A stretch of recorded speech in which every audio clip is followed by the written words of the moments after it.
cristão, casado e pai de 4 filhos, fundador do Grupo Laus Deu, mentor e palestrante, há mais de 16 anos transformando vidas através de consultorias e mais de 40 mil horas de estudo, consolidou seu conhecimento em diversas áreas, incluindo planejamento estratégico, gestão de pessoas, marketing e desenvolvimento de negócios, nutrição esportiva, neurociência e inteligência emocional combinando com princípios cristãos.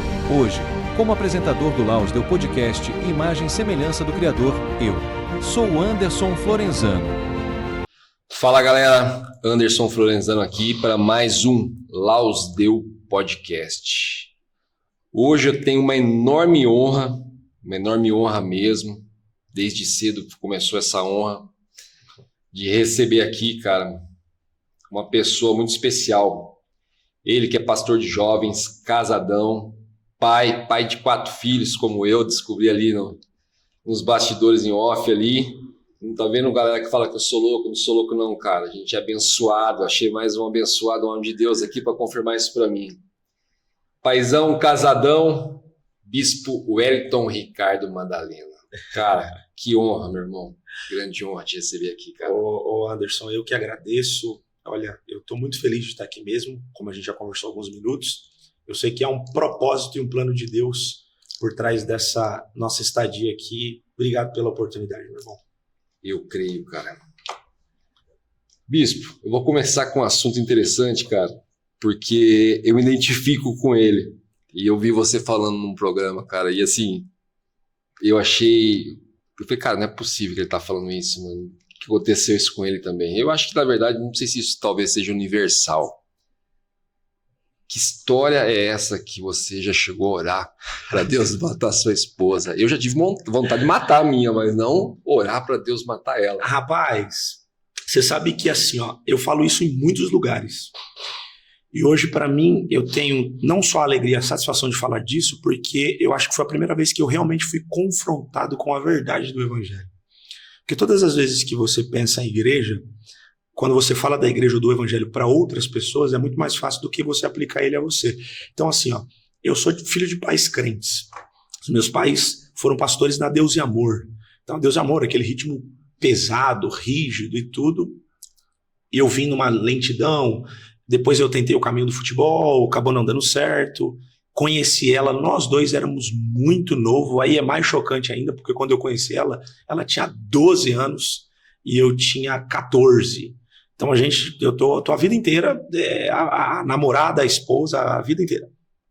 E aí eu mergulhei, entrei na igreja. A verdadeira mulher da sua vida, né? A mulher da vida. Não tem, eu falo pra ela, não tem pra onde você ir e não tem pra onde eu ir não. Acabou, aqui tá entre nós.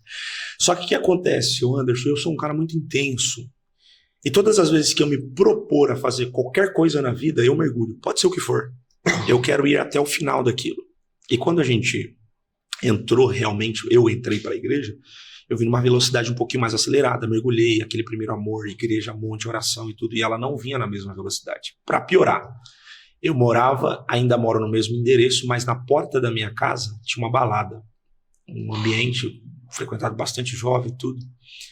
E eu ia para a igreja, voltava da igreja, ela não entrava na balada, mas ela ficava ali na porta, conversando com as amigas, e aquilo ia me irritando. E dentro de casa a falta de maturidade, principalmente da minha parte também, ia levando a gente a muitos desníveis, o desequilíbrio, e a gente sempre acha que a culpa é do outro. E eu, por estar na igreja, entendia que eu estava certo, ela estava errada, e aí eu também tive a vontade de matar ela, assim como ela deve ter tido vontade. Com certeza, isso que eu falo, isso é praticamente das pessoas. Né? Aquela fase de voar pra dentro de casa, corta o garfo e briga e corre e vive tudo isso. Só que quando eu mergulhei, eu achava que o problema era ela. Então eu juntei com alguns amigos, e eles estão ouvindo aí, os amigos da oração. Juntei com uns amigos, isso é diante de Deus, nós íamos pro monte, cara. A gente ia pro monte. Eu chegava lá e falava assim, cara, essa mulher tá atrapalhando o meu ministério. Essa mulher tá atrapalhando a minha vida. Mulher não, porque a gente ainda era muito infantil, já não era mais essa pouca idade, eu já tinha 20 anos, ela tinha 18 para 19, e assim sucessivamente. E eu entendia que ela era um atraso para mim. Então, eu orava com os meus amigos e a gente orava dizendo assim, Senhor, ou o Senhor tira ela da minha vida ou o Senhor mata ela. Porque se o Senhor matar, eu vou ter uma vida tranquila daqui para frente. Olha a minha cabeça.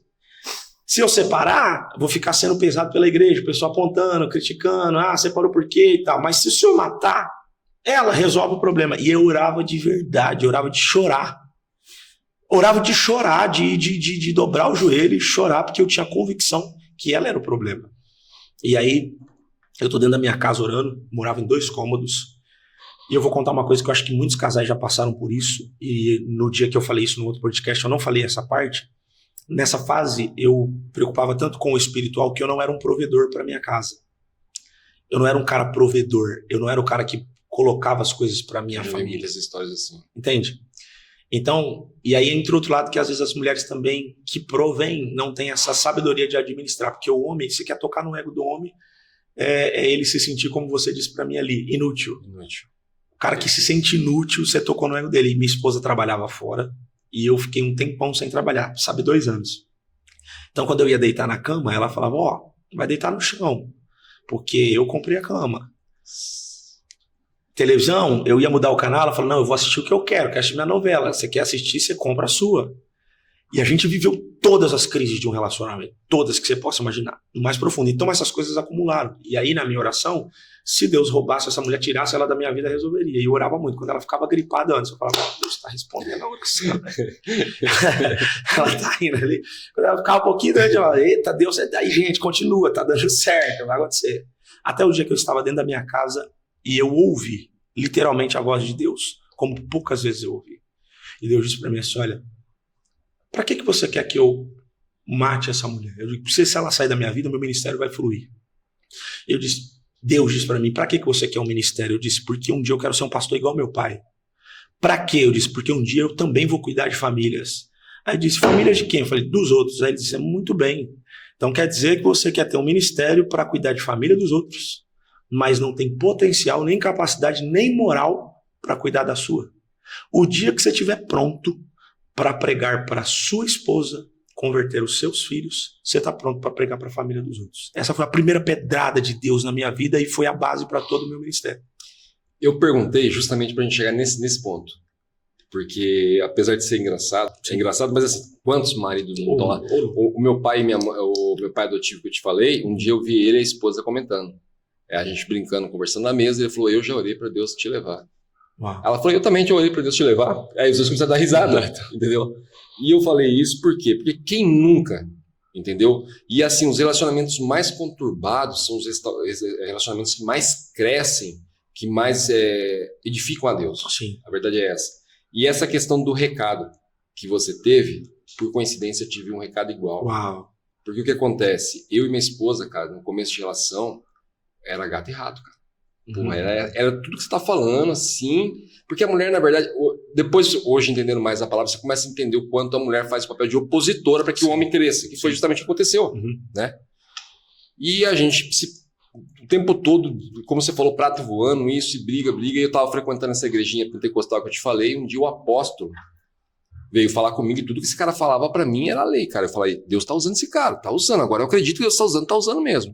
Até a hora que ele olhou para mim e falou assim, olha, o Espírito Santo tá me revelando aqui, essa mulher é um anjo na tua vida. Eu falei, pô, tá louco.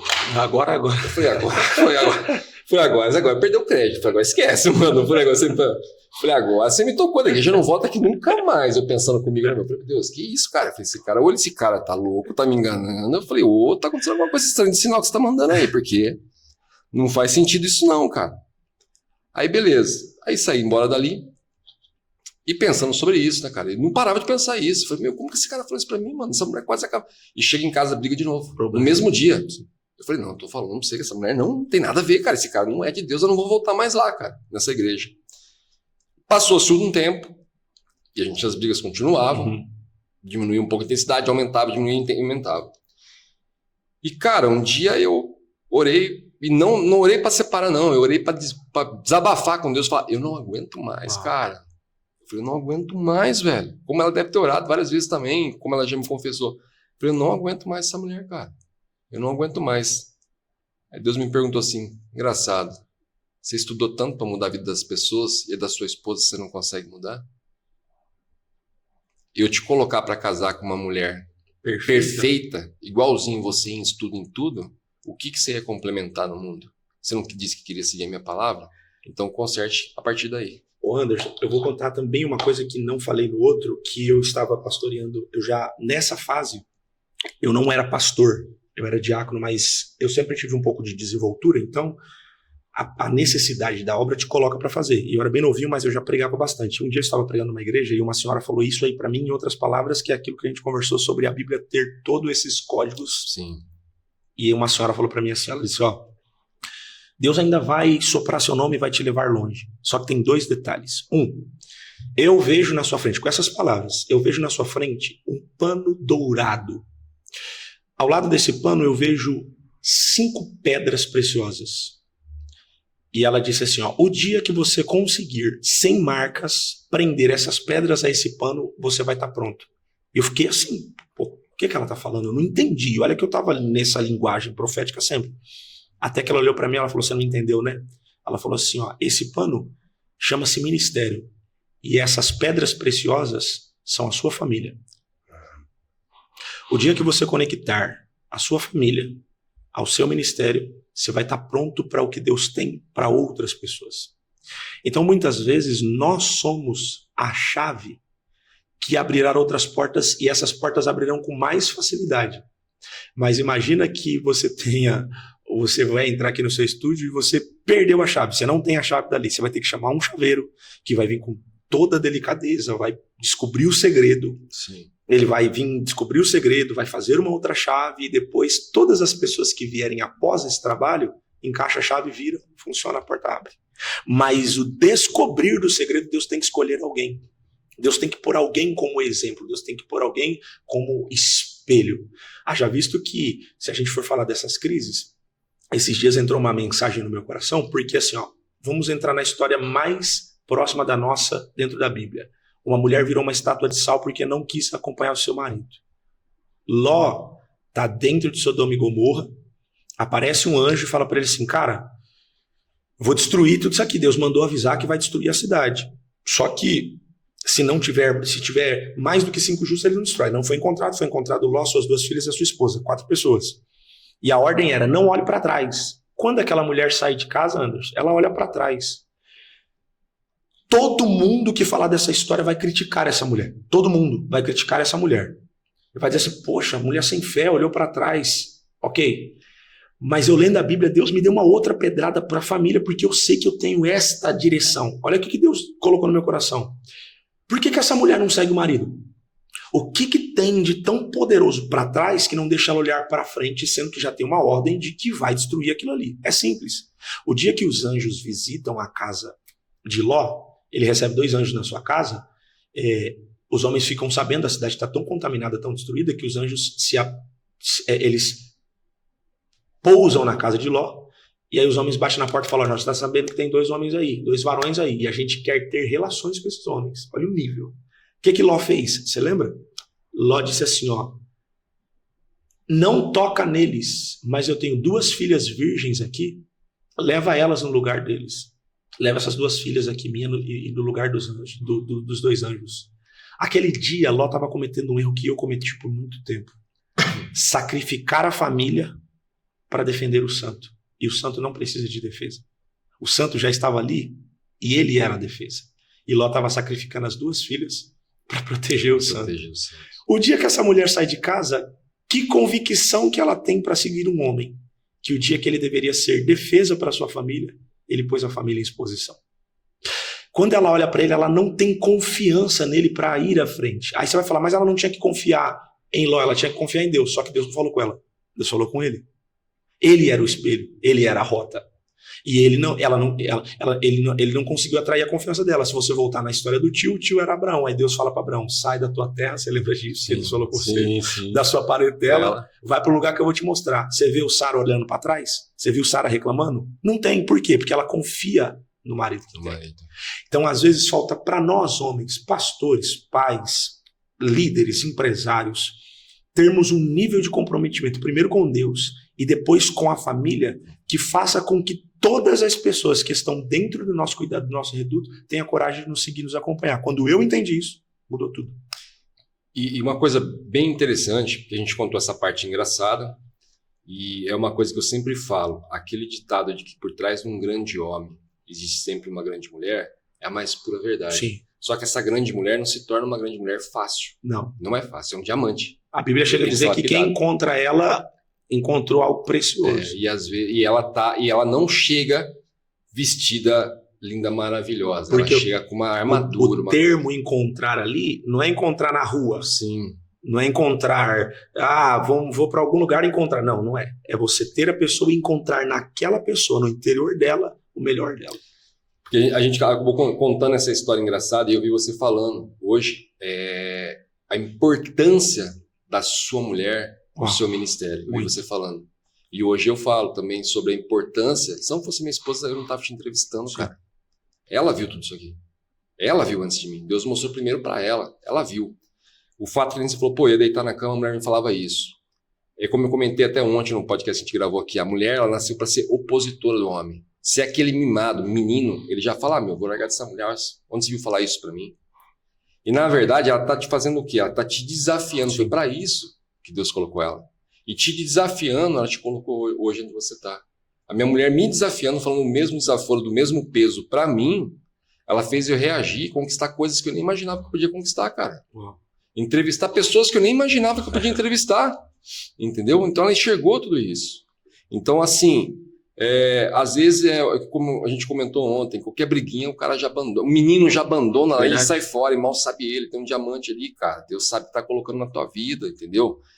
E eu sou daquele cara que assim, eu fui até criticado já por isso, mas cada um tem a sua opinião. Eu entendo que até a morte que separe, é até a morte que separe. Sim. Entendeu? Então, assim, meu pai, como eu falei, não foi um exemplo. Mas eu vi meu pai ficar casado com a minha mãe até o último dia de vida dele, cara. E aquela mulher não era fácil.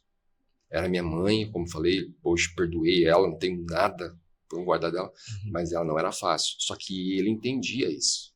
Que era até a última. Porque na época dos nossos avós, ela tipo engravidou, não tem essa que eu não gosto dela. Vai casar. Vai casar. E eu também não acredito que, assim, a gente fala muito sobre isso aqui, eu não acredito que o amor, você vai encontrar pessoas, vocês vão se amar. Eu acho que o amor se constrói. É uma construção. Eu acredito nisso, entendeu? Então não tem essa, eu casei, mas eu não gostava dele. Com certeza você não gostava mesmo. E se você achou que gostava, você estava apaixonada, que é mais enganoso ainda. O amor foi com o tempo. O amor não é, como eu falo, não é a hora que a tua esposa chega lá, ela tá sorrindo para você, com a janta pronta, toda linda, maravilhosa. Não, é aquela hora que ela tá insuportável e você fala, pô, o dia dela foi difícil hoje, cara. Vamos para a Bíblia. E Deus amou, não se apaixonou. Deus amou o mundo de tal maneira que curou todo mundo? Não. Que abriu portas? Não. Deus amou todo mundo, Deus amou o mundo de tal maneira que ressuscitou? Não. Deus não provou o amor fazendo benefícios. Deus provou o amor sacrificando. Deus amou o mundo de tal maneira que deu o seu Filho unigênito para que todo aquele que nele crê não pereça, mas tenha vida e vida eterna. Porque você provar que você ama alguém nos dias bons, flores, presentes, tudo dando certo, é uma coisa. Agora, no dia mau é outra. Cara, e eu vou te falar uma coisa que hoje em dia é muito difícil de se encontrar, e aí já é para as relações, não é só o casamento. Eu acho que hoje você não encontra mais uma das bases do amor, que é a lealdade. Encontra. Mas é muito raro. Dificuldade, tá? Esses princípios estão ficando raros, né? É muito raro pessoas leais. Porque o que a lealdade faria com alguém que ama? Não é você concordar com o outro ou aceitar tudo que vem do outro, mas é você entender que existe um caminho de conserto, um caminho de lapidação, uma estrutura. Então, se eu esperar que tudo que chega na minha vida, ou as pessoas que chegam na minha vida, elas chegam prontas, eu nunca vou ter ninguém firme. Pode ver que hoje você vai perceber que as amizades, elas não são mais tão duradouras. Tipo assim, antigamente você encontra com um cara e fala, pô, esse cara é meu amigo há 30 anos, esse cara é meu amigo há 50, pô, eu conheço esse cara tinha cabelo, agora ele tá careca. Agora, não existe mais isso. As relações duram 5, 6, até o primeiro confronto. Tem uma pessoa que a gente conhece em comum, que eu não sei se você já ouviu ele falando isso, o Pablo Marçal fala assim, você só é meu amigo depois do primeiro confronto. Enquanto a gente não enfrentar nenhum confronto juntos, a nossa amizade não foi provada. E eu acredito que o amor, um casamento, um relacionamento, é exatamente isso. A maioria dos relacionamentos, eles, se forem principalmente blindados das suas dores e lutas, porque tem pessoas que ela não tem a vigilância. Tipo assim, ela tem um problema. Ao invés dela resolver, ela conta. Em vez dela resolver, ela conta. Liga pra uma amiga, liga pra um amigo, fala pra um, fala pro outro, posta na rede social, põe no status e briga, e o pau quebra, aí todo mundo fica sabendo. Aí depois ela vai perdendo a força, porque o problema dela agora não é mais não amar, é ficar com vergonha. Entende? É justamente ela isso fica aí. envergonhada porque todo mundo tá vendo aquela crise. Se ela blindasse aquele ambiente, as pessoas teriam muito mais forças para entender o amor. Porque o amor é essa construção. O amor é você passar pelo dia mal, o amor é você passar por uma dificuldade de ter fome, como eu te ouvi falar ali dentro de casa. É a mulher olhar pro cara e falar, poxa, eu casei com esse cara ser meu líder, mas ele tá quebrado aqui, mas eu acredito nele, ele vai dar a volta. Então o amor é uma construção que ele parte muito mais pelo princípio do sacrifício do que propriamente dito por detalhes, presentes ou dias bons. Eu acredito que o amor é uma construção. Com certeza, eu acredito a mesma coisa. Uma coisa que eu ia te perguntar, eu vi você falar questões parecidas em relação a isso, e eu ia te perguntar, cara, eu sofri muito com a questão e sofri, na verdade, eu falo por retaliação mesmo do inimigo, de ter o coração muito bom. Eu sou considerado bobo para todo mundo, entendeu? A ponto assim as pessoas me chegarem e falar, cara, você tá sendo bobo. Tá fazendo isso, só que eu não consigo deixar de ser. E na hora que o inimigo começa a ficar na tua cabeça, você até fica revoltado, mas teu coração não muda. Sim. Você continua tendo o coração bom. Eu não consigo mudar, e nem quero, porque eu acho que foi através desse coração que Deus me escolheu. Então, assim, mas eu sei a retaliação que vem em cima, entendeu? De uma pessoa que tem isso. Eu vi crianças passar por isso. Eu dou muita atenção para a criança quando eu vejo isso, eu sinto isso nela, porque eu passei por isso. Eu fazia uma atitude boa para uma pessoa, daqui a pouco o inimigo vinha na cabeça e falava assim, você tá louco fazer isso para essa pessoa. Que não sei o que, essa pessoa isso, essa pessoa aquilo, não sei o que. Eu me revoltava e eu lá tomava o dobro do que eu dei. E hoje, com mais consciência, lógico, se eu ouvo é a voz ainda, mas já não dá mais confiança. Que eu falo, cara, foi esse coração que Deus escolheu e é esse coração que eu vou manter. Isso é uma qualidade. Isso é um dos motivos que Deus escolhe uma pessoa. Esse coração. Ontem ainda, eu estava falando sobre Moisés. Moisés, ele foi escolhido para tirar o povo do Egito. O primeiro questionamento do próprio Moisés para Deus é o seguinte, Senhor, mas eu não sei nem falar. Ele nem conviveu com esse povo, porque quando ele é tirado da mãe, ele passa 40 anos como um príncipe no deserto. Mas olha que coisa forte. Depois que o povo já saiu do Egito, Deus chama Moisés e fala assim, eu quero ter um contato contigo. E Moisés se retira para o monte e fica 40 dias. Nesses 40 dias, Deus dá instruções a Moisés de como conduzir aquele povo. Primeiro, que Moisés está ali lutando por um povo que nem acredita. Imagina você entrar numa guerra que você está fazendo algo por uma pessoa que a pessoa não acredita naquilo.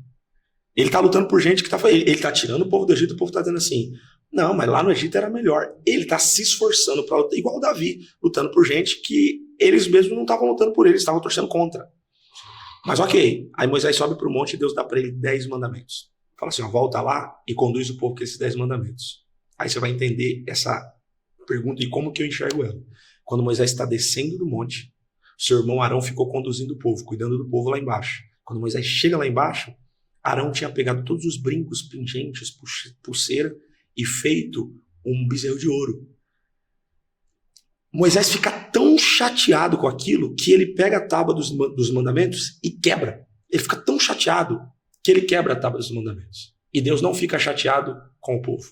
Deus fica chateado com Moisés. Sabe por quê? Ele está quebrando os princípios que Deus deu para ele por causa do erro dos outros. É verdade.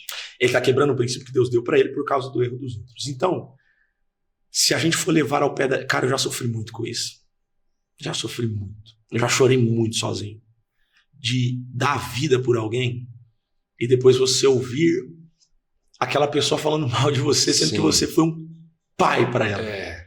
Cara, eu já sofri mais muito. Eu tô te falando muito de... Isso aqui eu tô abrindo meu coração para você porque eu não gosto de me expor, em que sentido assim, de mostrar fragilidade. Mas eu já chorei sozinho, já chorei dirigindo meu carro por ter dado amor para alguém e essa pessoa te devolver com fel, com maldade, falando mal de você, te criticando, querendo te derrubar, puxar o seu ministério, falar mal da sua vida, falar mal dos seus filhos, da sua família. Eu já sofri muito com isso. E por muitas vezes eu tentei mudar, mas é impossível. Porque essa essência Deus deu para nós. E nesse dia de Moisés, sabe o que Deus faz? Deus fica chateado com ele, só que Deus olha para Moisés e fala assim, não, primeiro eu te dei as tábuas, agora eu não vou te dar, vai lá você e constrói outras tábuas. Deus estava dizendo para ele, recupera a sua essência, recupera o seu bom coração, você tem que ser essa pessoa. Eu te chamei para ser isso, foi por isso que eu te escolhi. Se você não tivesse esse coração, eu tinha escolhido eles.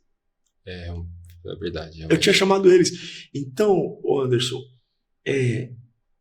a gente falou ali, Deus nos leva a extremos que eles mexem com o nosso intelecto, com o nosso emocional. Teve uma fase minha que eu andava tão preocupado que eu dormia mal, comia mal, me alimentava mal. Aí começou a sair alopécias, aquela... vai caindo o cabelo. Sim. Eu fiquei cheio de falhas no cabelo. Tudo por questões emocionais de ser bom para pessoas e não ter isso de volta. Até eu entender que eu não sou bom para elas por causa delas. Eu sou bom porque não soa egoísta, né? Você fala na primeira pessoa, eu sou bom. Não é que eu seja bom. Meu comportamento é bom. O meu coração foi forjado de uma forma boa e eu não posso permitir que ele seja mudado porque outras pessoas estão me fazendo mal. Então hoje eu prefiro acreditar ou confiar no seguinte: a minha bondade toca em Deus. Quem que eu vou valorizar? As pessoas que me fazem mal ou Deus que acredita nesse bem que eu tenho oferecido? Para quem que eu estou trabalhando? Para pessoas ou para Deus? E isso gera aquela bola de neve que a gente estava falando em off ali. Por quê? Como você falou, eu chorava, eu também. Chorei muito por isso já, muito. Aí nisso você já fica com raiva daquela pessoa, já guarda aquilo no coração. Nega de ajudar outras. Isso, nega de ajudar aquele outro que não tem nada a ver com isso. Isso gera uma mágoa que fica ali dentro, que traz as questões psicossomáticas, como você falou, queda de cabelo e assim por diante. Mulher sofre muito mais que um homem ainda com essa questão. Até o dia que Deus praticamente pegou minha cara, me virou e falou assim, ó, expectativa, você cria em mim. No homem não. Pronto. E continua com esse coração. É isso mesmo. E é assim, aquilo eu falei, cara, pronto. Foi o dia que eu decidi soltar a mochila de pedra que eu carregava, que eu te falei. Uma das coisas que eu precisei e ainda preciso todos os dias trabalhar na minha casa é justamente essa questão. Porque assim, ó, eu tenho a maturidade de entender isso, mas eu preciso também contar para os meus filhos, para minha esposa, que as pessoas que a gente luta para defender, uma hora vão nos fazer mal. E vai. Uma hora vão nos fazer mal. Anderson, diante de Deus, não estou tocando trombeta. Eu já deixei de pagar a conta de luz da minha casa para pagar a conta de luz da igreja, ou para pagar a conta de luz de outras pessoas. E chegar na minha casa está sem luz. Sendo que ontem eu paguei a luz de alguém. Tudo bem que na minha mente eu sei que assim, ó, poxa, cortou hoje, mas daqui um dia eu tenho essa entradinha aqui, eu trabalhei para isso, vai entrar e eu vou resolver o meu problema aqui. Mas eu já deixei. Como é que você chega em casa e explica para sua esposa que você fez por alguém e a sua casa está sem? Sim. Como é que você vai explicar que você está dando para o filho dos outros, mas você está privando os seus? Aí lembra que eu disse lá atrás que muitas vezes eu defendendo os outros, eu sacrificava a minha família? Hoje eu faço primeiro para Deus, faço pela minha casa, não deixo de fazer por ninguém, mas eu aprendi a encaixar a ordem dos fatores. Porque a Bíblia fala assim, ó, ama o seu próximo, certo? Como? A ti mesmo. Então, se você não se ama, não tem como você amar o outro. Com certeza. Se você não cuida da sua casa, não tem como você cuidar do outro. Se você não faz pelos seus, não tem como você fazer pelo outro. Não tem como você fazer pelo outro. E o céu, ó, tem um texto que eu amo na Bíblia Sagrada. E, cara, eu te indico, mergulha nesse texto. Chega na sua casa, mergulha nesse texto, que é um texto daqueles escondidos, que poucas pessoas leem, mas que se você entende um pouquinho, ele muda a sua história. Ezequiel 16:4. No dia em que nascestes. Ezequiel 16:4. No dia em que nascestes, fostes desprezada. Aí a conclusão do texto, eu vou falar de uma forma para que todos entendam, diz assim, ó, que uma criança acabou de nascer, não foi cortado dela o cordão umbilical, não tiraram sangue, não passaram nem sal, porque antigamente eles passavam sal para tirar aquele amarelão e um monte de coisa, não passaram sal, não enrolaram ela num pano, mas a mãe jogou ela num campo aberto e deixou para morrer. Depressão pós-parto. A criança nasceu, a mãe já jogou para morrer e foi embora. Aí o texto muda no versículo 6 para a primeira pessoa, e Deus fala assim, e eu passando por você, te vi engasgando no teu próprio sangue e te dei uma ordem, uma palavra. Não dava tempo de fazer nada, ele liberou uma palavra e a palavra era, fique viva. Cara, isso é demais. Tipo assim, Deus passou por ela e falou assim, ó, eu não consigo te ajudar agora, mas eu só quero que você aguenta. Eu quero que você fique vivo. Eu não consigo te tirar dessa pressão que você tá vivendo agora. Me dá vontade de chorar falando isso aqui. Porque só a gente sabe as pressões que você já entrou e os limites que você já chegou.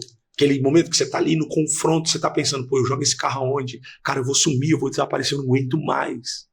O que eu faço agora? Tipo, sabe, esses limites. E aí Deus passa pela criança e fala assim, ó, eu te vi sufocado, engasgando. E eu não consigo resolver seu problema. Na verdade, não é que eu não consigo, eu não posso resolver seu problema agora. Eu estou te dando uma ordem. Fica vivo. Aguenta isso aí. Aguenta essa humilhação, aguenta essa pressão, aguenta essa dor que você tá passando, fica vivo. Aguenta isso, fica vivo, vai dar certo. Aí os versículos a seguir vai contar a história da menina crescendo. Já fala que o cabelo cresceu, os seios cresceram. O final desse texto é incrível porque termina ele colocando uma coroa na cabeça dela. Leia que você vai ficar encantado. Só que a primeira observação de Deus para a criança é: quando eu passei por você e te deixaram para morrer, eu vi que não cortaram o cordão umbilical. Só que se a criança tá lá, Anderson, e a mãe não tá, o cordão umbilical só não foi cortado de um lado. A mãe cortou o cordão umbilical e foi embora. Não quis saber da criança. Eu tô falando isso aqui, eu tô arrepiado por causa do que você me contou ali a respeito da sua mãe. Eu tô simplesmente, eu tô Cara, em silêncio, quietinho, só sentindo aqui que você tá falando a palavra. E a mãe foi embora, largou a criança pra morrer, cara. Aí Deus passou por ela, Anderson, e falou assim, você vai ficar vivo. Soltaram sua mão, mas você vai ficar vivo. Você não tem força nem pra respirar sozinha, mas você vai ficar viva. Para eu concluir isso aqui, a primeira observação foi: não te cortaram o cordão umbilical. A mãe desligou, mas a criança não. Sabe o que ele estava falando? Você precisa se desprender desse passado que te machuca tanto. Você precisa cortar o cordão. O que ficou para trás tem que ficar lá. Você tem que cortar esse cordão. Você já furou o pé num prego? Já. Dói pra caramba. Dói. Mas o que te mata é o prego. Se matar, é o tétano. É o tétano. E sabe o que é o tétano? Os vestígios que ficam daquilo que te feriu. Você tem que cortar o cordão. Você tem que deixar as dores para trás. É o que você me disse. Você tem que pegar a mochila e tirar das costas cheias de pedra. Porque senão você não consegue ir avante, cara. Você não consegue ir adiante. Então Deus deixa a gente com o nosso bom coração, mesmo abandonado, mesmo largados, mesmo deixado para depois, mesmo que os amigos te abandonem, mesmo que quem poderia te ajudar não te ajuda. Deus fala assim, ó, eu não consigo te tirar dessa situação, mas eu não vou te deixar morrer. Você vai ficar vivo e você vai dar a volta por cima. Eu fiquei até meio em silêncio, cara. Eu fico impressionado. Sabe quando você fala pro filho assim, pô, você entendeu ou você quer que eu desenhe? Deus faz isso comigo, cara. Deus só falta desenhar. Porque, falta desenhar não, ele tá desenhando já, porque ele valida tudo que ele me fala. Entendeu? Você veio aqui e validou uma coisa que eu vi. Uma passagem que eu acho que, se não me engano, está em Jeremias, cara. Eu não sei ao certo. Eu tenho guardado até hoje dentro da minha Bíblia, que foi no nascimento do meu filho. O Ravi, que está com 2 anos e meio hoje. Que eu tinha ainda essa dificuldade para liberar o perdão pela situação que eu te contei ali. E a passagem, acho que, se não me engano, ela fala mesmo que tua mãe te abandone. Eu não te abandonarei. Ainda que uma mãe... esqueça do filho que gerou em seu ventre, eu jamais o abandonaria. Aquele dia a senhorinha que me entregou isso aí, cara, ela mudou minha vida porque eu entendi o recado certinho. E aí você fica sempre pensando nisso, né, cara? E aí você vem hoje e valida a história. E tá acontecendo isso direto, entendeu? Alguém chega, Deus manda alguém pra validar aquilo. Então, assim, eu sou um cara que eu não posso nunca nem duvidar. Uau. Entendeu? Assim, não posso nem duvidar. É aquele propósito que eu falei pra você e abro... Todo mundo já ouviu eu falar disso aqui, que quando eu decidi me converter, eu me converti com 40 anos, com total certeza do que eu queria, eu falei para Deus, para andar na tua palavra, para você me ensinar do jeito que eu tenho que andar. Se não for, pode me levar. Não faz mais sentido. Então eu não tenho motivo nenhum para duvidar. Eu posso fazer qualquer coisa, eu posso desistir de mim, mas não dele, de maneira alguma. Eu vou entrar até num assunto aqui, que eu vou até pular uma aqui que você comentou agora ali, e isso acho que é uma parte mais difícil que as pessoas passam para seguir o seu propósito. Como resistir à vontade de não desistir? Porque quem nunca? Eu já tive várias vezes, cara, de olhar e falar, cara, tô aguentando mais, mano, tô dando meu sangue, cara, tô fazendo isso, não tô aguentando mais. Você sabe que você não pode desistir? Sim. Você sabe que você tem um propósito, mas todo dia bate. Eu até vi isso de um profeta que é o profeta que eu sigo muito ele, que é o Vinícius Iracete. Sempre estou ouvindo as orações dele. Ele mesmo confessando que ele, na idade que ele já está, no tempo de ministério que ele já tem, ele sente vontade, a vontade vem. Entendeu? Aí eu pergunto para você, que eu sei que também não foi fácil, você chegar no teu propósito. Como resistir? O que você aconselha para aqueles que estão assistindo a gente? Se Jesus, eu não estou falando de homens normal, não. Estou falando de Jesus. Ele chega no Getsemane e fala, Pai, se queres, passa de mim esse cálice. A expressão dele é a expressão de alguém que está nesse pico de emoção que faz a gente se sentir tão vulnerável que você olha para você e você começa a entender que você não tem força para dar o próximo passo. Você olha para você e você entende que você não tem força para dar o próximo passo. Porque desistir é automaticamente você entender. O que eu vou falar para você aqui, eu acredito que é a maior chave para a minha vida, para a nossa. Quando eu digo assim, eu não aguento mais, eu vou desistir, eu estou assumindo que dali para frente eu não tenho mais ferramentas, condições, força. Eu estou assumindo. E tem um hino antigo que dizia assim, quando o homem diz não tem jeito, é a vez do Senhor. Eu acredito muito que o pico da desistência é o início da chamada. Porque todos os grandes homens que mudaram a sua vida, mudaram ela no pico da desistência. Quando você chega no limite, que você fala, pô, não aguento mais, é quando Deus aparece. Minha mulher mandou essa passagem para mim hoje, é na fraqueza que Deus te faz forte, né? É na fraqueza que Deus te faz forte. Então, Deus me leva ao extremo aí, e eu acho que esse caminho, se a gente aprendesse ele antes, eu já começava a vida falando assim, eu não consigo, não posso, não dá, não vai dar, já resolve logo. Só que a gente vai tentando, da nossa forma, com a nossa... Eu vou te contar uma coisa que aconteceu com esse meu filho aqui, que tá aqui hoje, o Vitor. Nessa fase que a gente tinha de casamento bem conturbado, ela ia trabalhar e eu ficava em casa. Então qual que era a minha cara? No mínimo, deixar tudo organizado, a casa arrumadinha. Quando dava, eu ficava o dia inteiro com ele lá em casa, eu ficava assistindo e tal, ele ficava ali comigo. Mas aí eu pensava, calculava comigo, bom, eu gasto aqui para deixar tudo em ordem 40 minutos. O que eu fazia? Eu ia arrumar cedo? Ia nada, ia ficar lá o dia inteiro. Quando estava dando mais ou menos perto do horário dela chegar, para não arrumar confusão nem nada, eu corria com ele e começava a arrumar tudo. A gente se organizava e começava a arrumar tudo, deixava tudo prontinho. Todo dia, quando ela chegava, tava tudo arrumadinho. Papel de homem que não produz, né? Que tá em casa. Já foi esse cara. Aí, um dia eu tava assim, a gente morava em 2 cômodos, e eu tava deitado na minha cama, e da minha cama dava pra ver a cozinha lá na frente.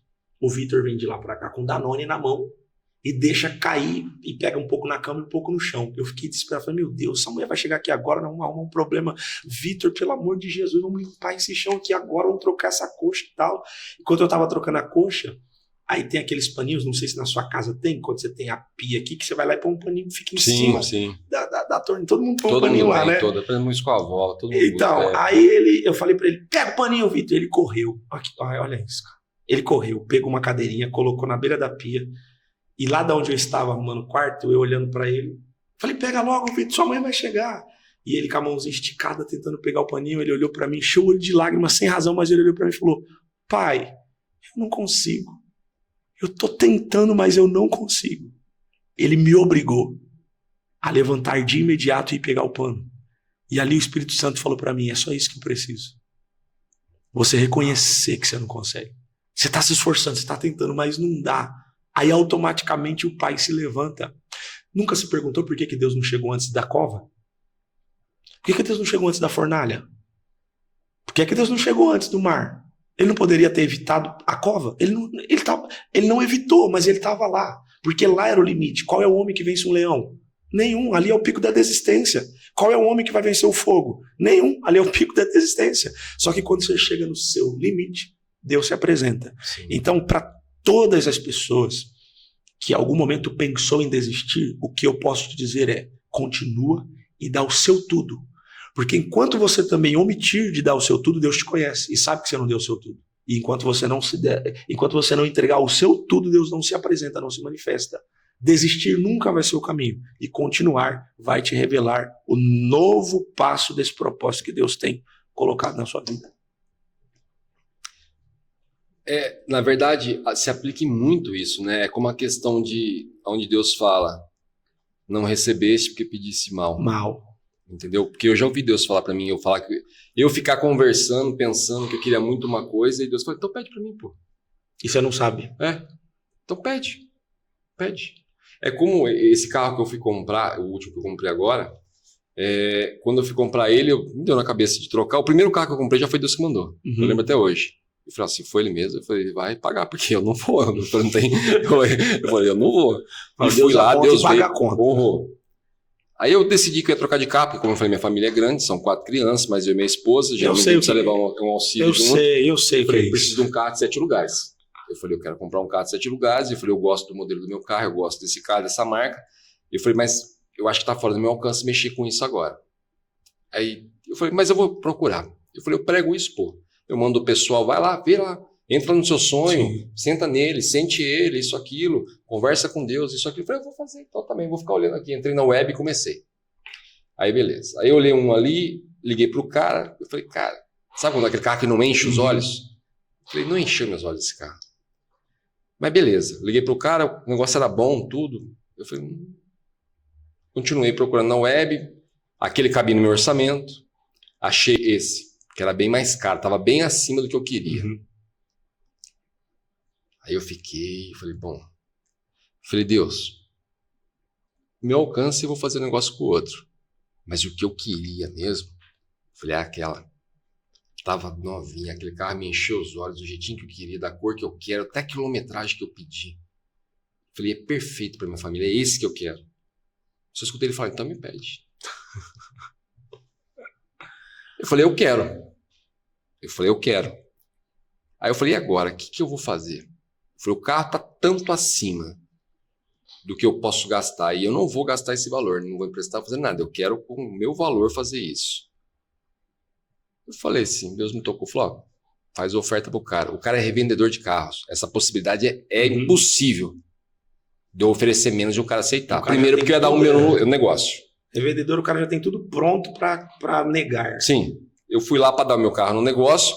Para o negócio ser bom para mim, eu tinha que dar meu carro valendo 12 mil a mais do que ele valia, pelo estado de conservação. Eu queria vender nesse valor. Se isso seria um negócio bom para mim. Mas eu também queria pagar 12 a menos no dele. 12 com 12 dá 24. Então, você tá entendendo a proporção que ele quer tirar? Eu falei, isso seria um negócio bom para mim. Eu falei, cara, eu vou fazer papel de palhaço, cara, mas eu vou tentar. Aí o cara falou, o que você tem em mente? Ele falou, vamos fazer FIP com FIP. Eu falei, não, FIP com FIP não vai dar. Eu falei, vai ficar fora do que eu quero. Eu falei, não, pra mim não dá. Aí ele falou, então não dá, porque o carro é muito novo, isso aqui. Eu falei, eu sei, por isso que eu tô pedindo, querendo fazer um negócio com você. Faz uma oferta. Eu pensei, falou, bom, Deus mandou eu fazer e pedi, eu vou fazer. Ó, o que eu posso voltar pra você é tanto. Aí ele falou, vou te pensar aqui. Ele falou, nossa, mas aí, né? Eu falei, cara, é o que eu posso voltar. Eu falei, fora isso eu não posso voltar mais. Eu falei, não tem como mesmo. Eu falei, se não der, não deu, mas o que eu posso voltar é isso. Ele falou, faz o seguinte então, sem problema, só que aí a gente racha o guincho, né? Porque eu comprei esse carro em São Paulo. Uau. Ele falou, você manda o seu pra cá, eu mando o meu pra aí, a gente racha o guincho meio a meio. Eu falei, fechou. Hoje o cara tá meu amigo até hoje. O cara é revendedor de carros. Nunca que ele faria isso pra ninguém. Só que aquela história, quando Deus manda, acabou. Já era, irmão. É verdade. E é a verdade. Ele pede, peça. Você pede e ele dá. E a palavra é viva, a palavra é verdadeira, como a gente falou agora. Em cima do que eu conversei com você, e eu sei que você tem essa inteligência e trabalha com isso, você percebe que a primeira necessidade de Deus é trabalhar a mentalidade das pessoas. Porque a maioria das vezes as pessoas não pedem por uma razão simples. Elas não acreditam que é possível. E não acreditam que é para elas. Quando Deus tira o povo do Egito, eles estão na frente do mar. Aí Moisés vai conversar com ele. Moisés vai conversar com Deus nesse quesito. E Deus faz igual fez com você. Falou assim, ué Moisés, manda o meu povo marchar. Manda o povo marchar. Só que marcha. Quem é que marcha? Marcha não é seres humanos e nem escravos. Quer dizer, seres humanos, perdão. Quem marcha não é escravos. Quem marcha são soldados. Então eles saíram e eles se enxergavam como escravos, mas Deus olhava para eles e olhava eles como guerreiros. Então quando Deus falou, manda esse povo marchar, Deus estava falando, manda eles mudar a mentalidade, eles precisam entender que é possível. Dependendo da localidade que você chegar e você falar para uma pessoa que ela tem condição de morar numa casa própria, ela não consegue enxergar. O que você falou pro meu filho? A hora que eu cheguei aqui, eu falei, pô, esse cara é jogador, hein? Você falou o que para ele? aquilo que você enxerga. Aquilo que você enxerga em sua mente, você vai simplesmente segurar, porque Deus não vai te mostrar uma coisa que Ele não vai te dar. Não tem como a pessoa chegar naquilo que ela não enxerga, ela não vê. E o diabo é especialista em não deixar as pessoas enxergar o que é possível. E por você não enxergar o que é possível, você perde o que dá. Quando Deus é capaz de fazer o impossível. Deus olhou para Maria e falou para ela assim, Maria, você vai ficar grávida e você não tocou em ninguém, você é virgem. Aí ela falou assim, mas Senhor, isso é impossível. Aí ele respondeu, para Deus, nada é impossível. É impossível. O possível o homem faz, o impossível a gente deixa para Deus. Pronto, Deus falou, nada é impossível, você precisa crer, você precisa confiar. E eu tenho dentro de mim, como pastor, como pai, como gerenciador de pessoas, que a minha primeira obrigação é ajudar as pessoas a mudar o nível de mentalidade delas, principalmente com relação ao espiritual. Uma pessoa forte de mente, Romanos 12. Romanos 12 vai dizer, não vos conformeis com o século presente, mas transformai pela renovação do vosso entendimento. Uma pessoa que tem a mentalidade mudada, ele consegue enxergar, ele também consegue realizar. Então essa questão do parar, essa questão do desanimar, ela começa aqui. Ela começa aqui, tanto que as guerras, às vezes, eu acho que você já deve ter passado por isso, eu já passei muito, de você deitar para descansar e não conseguir. Sim. Você deita, você pode ficar 10 horas deitado, 12 horas deitado, você levanta cansado. Porque a guerra física passa, mas a espiritual, a mental, ela não passa, ela continua aqui. Justamente ela fica aqui, aquela batalha psicológica espiritual. E eu gosto muito da transição do povo. Você vê que eu já falei algumas vezes dentro do mesmo tema aqui, que é o povo no deserto. Quando Deus vai tirar o povo do deserto, Deus manda 10 pragas. Praga das rãs, manda 10 pragas e arranca o povo do deserto. Só que quando eles estão no meio do deserto, a mentalidade deles ainda é mentalidade de escravo. Eles ainda querem voltar para trás. Para eles, pepino ainda é bom. Eles ainda querem aquela vida, porque eles estão livres, mas a mente está presa.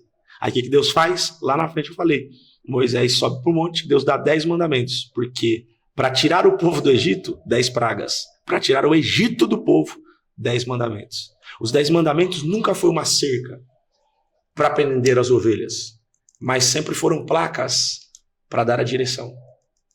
Não é sobre prender pessoas, é sobre mudar a rota dessas pessoas e elas entenderem para onde está indo ou o que está fazendo.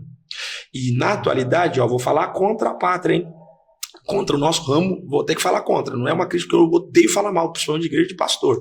Porque você não prejudica pastores, você prejudica pessoas. Sim. Mas no nosso meio, sabe o que aconteceu? As pessoas aprenderam a colocar cercas. Elas querem as pessoas cercadas, elas não querem que as pessoas pensem.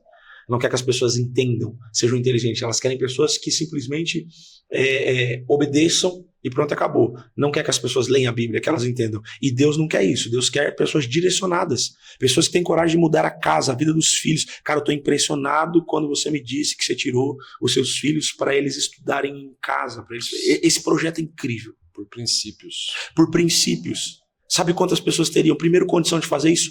Quase nenhuma. Segundo, coragem? Menos ainda. E por que as pessoas não fazem? Porque elas não conseguem enxergar isso, elas não conseguem visualizar, vislumbrar. Antes de Moisés construir um templo na terra, sabe o que Deus fez? Levou ele no monte e mostrou para ele um monte. Lá no monte, uma visão do céu. E tudo que ele construiu na terra, ele viu primeiro no céu. Porque antes de Deus destravar suas mãos, ele precisa destravar sua mente. Com certeza. Então, na verdade, uma coisa que eu costumo falar muito. As pessoas falam, Deus não me atende, Deus não me atende. Não, não é Deus que não te atende, não tem problema nenhum com Deus, é você que não sabe pedir. Exatamente. É você que não sabe pedir, é você que não acredita em você. É isso mesmo. Eu orei para Deus para eu me formar médico e não consegui. Tá, você orou errado, porque você não acreditou em você. É isso. A verdade é essa. Deus te ouviu. E abriu todos os caminhos. Daniel, na primeira instante ele já te ouviu. Agora, se você não acredita em você, irmão, vai acontecer como? Porque às vezes isso é também um erro que foi muito cometido. Sabe o quê? As pessoas serem ensinadas a orar e não praticar a oração que elas fazem. Então a pessoa ora, igual você falou agora, ora para ser médico. Ela orou e pediu a Deus, poxa Deus, me ajuda o caminho para ser médico. Mas foi atrás de um curso? Estudou? O que você está fazendo? Está fazendo o quê? Nada. Como é que Deus vai fazer uma coisa para você se você não está fazendo nada? E é a história, dá o passo que eu dou chão. Ele fala isso. Eu tenho cravado na minha alma, tanto que eu tenho stories gravado falando sobre isso. Deus e o diabo. Ó, que loucura. Isso aqui eu nunca falei em podcast nenhum, vou falar agora. Minha Bíblia está lá no carro. Mas se você abrir Gênesis, no primeiro capítulo, o capítulo 1 inteiro, você vai ver a Bíblia tratando Deus apenas como Senhor. Pode ir lá. E disse, aliás, perdão, como Deus, apenas como Deus. O capítulo 1 inteiro, você vai ver a Bíblia tratando, se você abrir a Bíblia em Gênesis, vai estar lá Deus sendo tratado apenas como Deus. Como assim, bispo? Como Deus. E disse Deus, e criou Deus, e fez Deus, e viu Deus, e Deus, e Deus, e Deus. Assim que Deus cria Adão e coloca ele no jardim, aí ele passa a não ser mais Deus, ele passa a ser Senhor Deus. Pode ler a Bíblia. Capítulo 1, só existe a palavra Deus. Capítulo 2, Senhor Deus. Porque senhorio está ligado à provisão. Só pode ser Senhor quem é provedor. Então no primeiro capítulo ele é só Deus porque não tem para quem prover. No capítulo 2 ele passa a ser Senhor Deus porque ele é o Deus da provisão. E a maioria das pessoas só tem um Deus. Elas não têm um Senhor. Não tem um Deus de provisão. Não tem um Deus que provê. Quando Adão erra, o castigo de Adão é o quê? A partir de hoje você vai plantar e colher, porque a intenção de Deus era ser provedor sempre. Mas o erro de Adão levou ele a plantar e colher. Dali para frente, tudo, Anderson, virou semente. Tudo virou semente. Tudo é semente. Tudo é semente. Então presta atenção. Adão acordou, nem a mulher que ele tinha ele precisou paquerar. Ele acordou, a mulher já estava lá. Não precisa nem dar ideia nela, não precisa nada. Ele acordou, a mulher estava lá. Hoje tem uns vasos encalhados aí que nem com ajuda. Não sai do lugar, não tem jeito. Não tem jeito. Dali pra frente tudo é semente. Então agora Deus e o diabo só nos dão semente. A gente decide o que quer plantar. Sim. Então se eu não tenho visão do que eu quero plantar, como é que eu vou colher? Aí eu oro aqui e peço, Deus, me dá o carro dos sonhos. Mas quando eu chegar lá eu não tenho coragem de desafiar. E ó, que tem mais. Você ainda teve coragem de fazer a proposta. Só que além da proposta, você ainda tinha algum recurso. Tem gente que não tem nenhum recurso. Porque ele quer, mas ele não planta para isso. Ele não enxerga para isso. Ele não acredita nisso. Ele transfere a responsabilidade para Deus. E esquece que ele tem que acreditar nele também, que ele tem que confiar nas próprias ações, nas próprias atitudes. Eu cansei de ver Deus me confrontar nisso.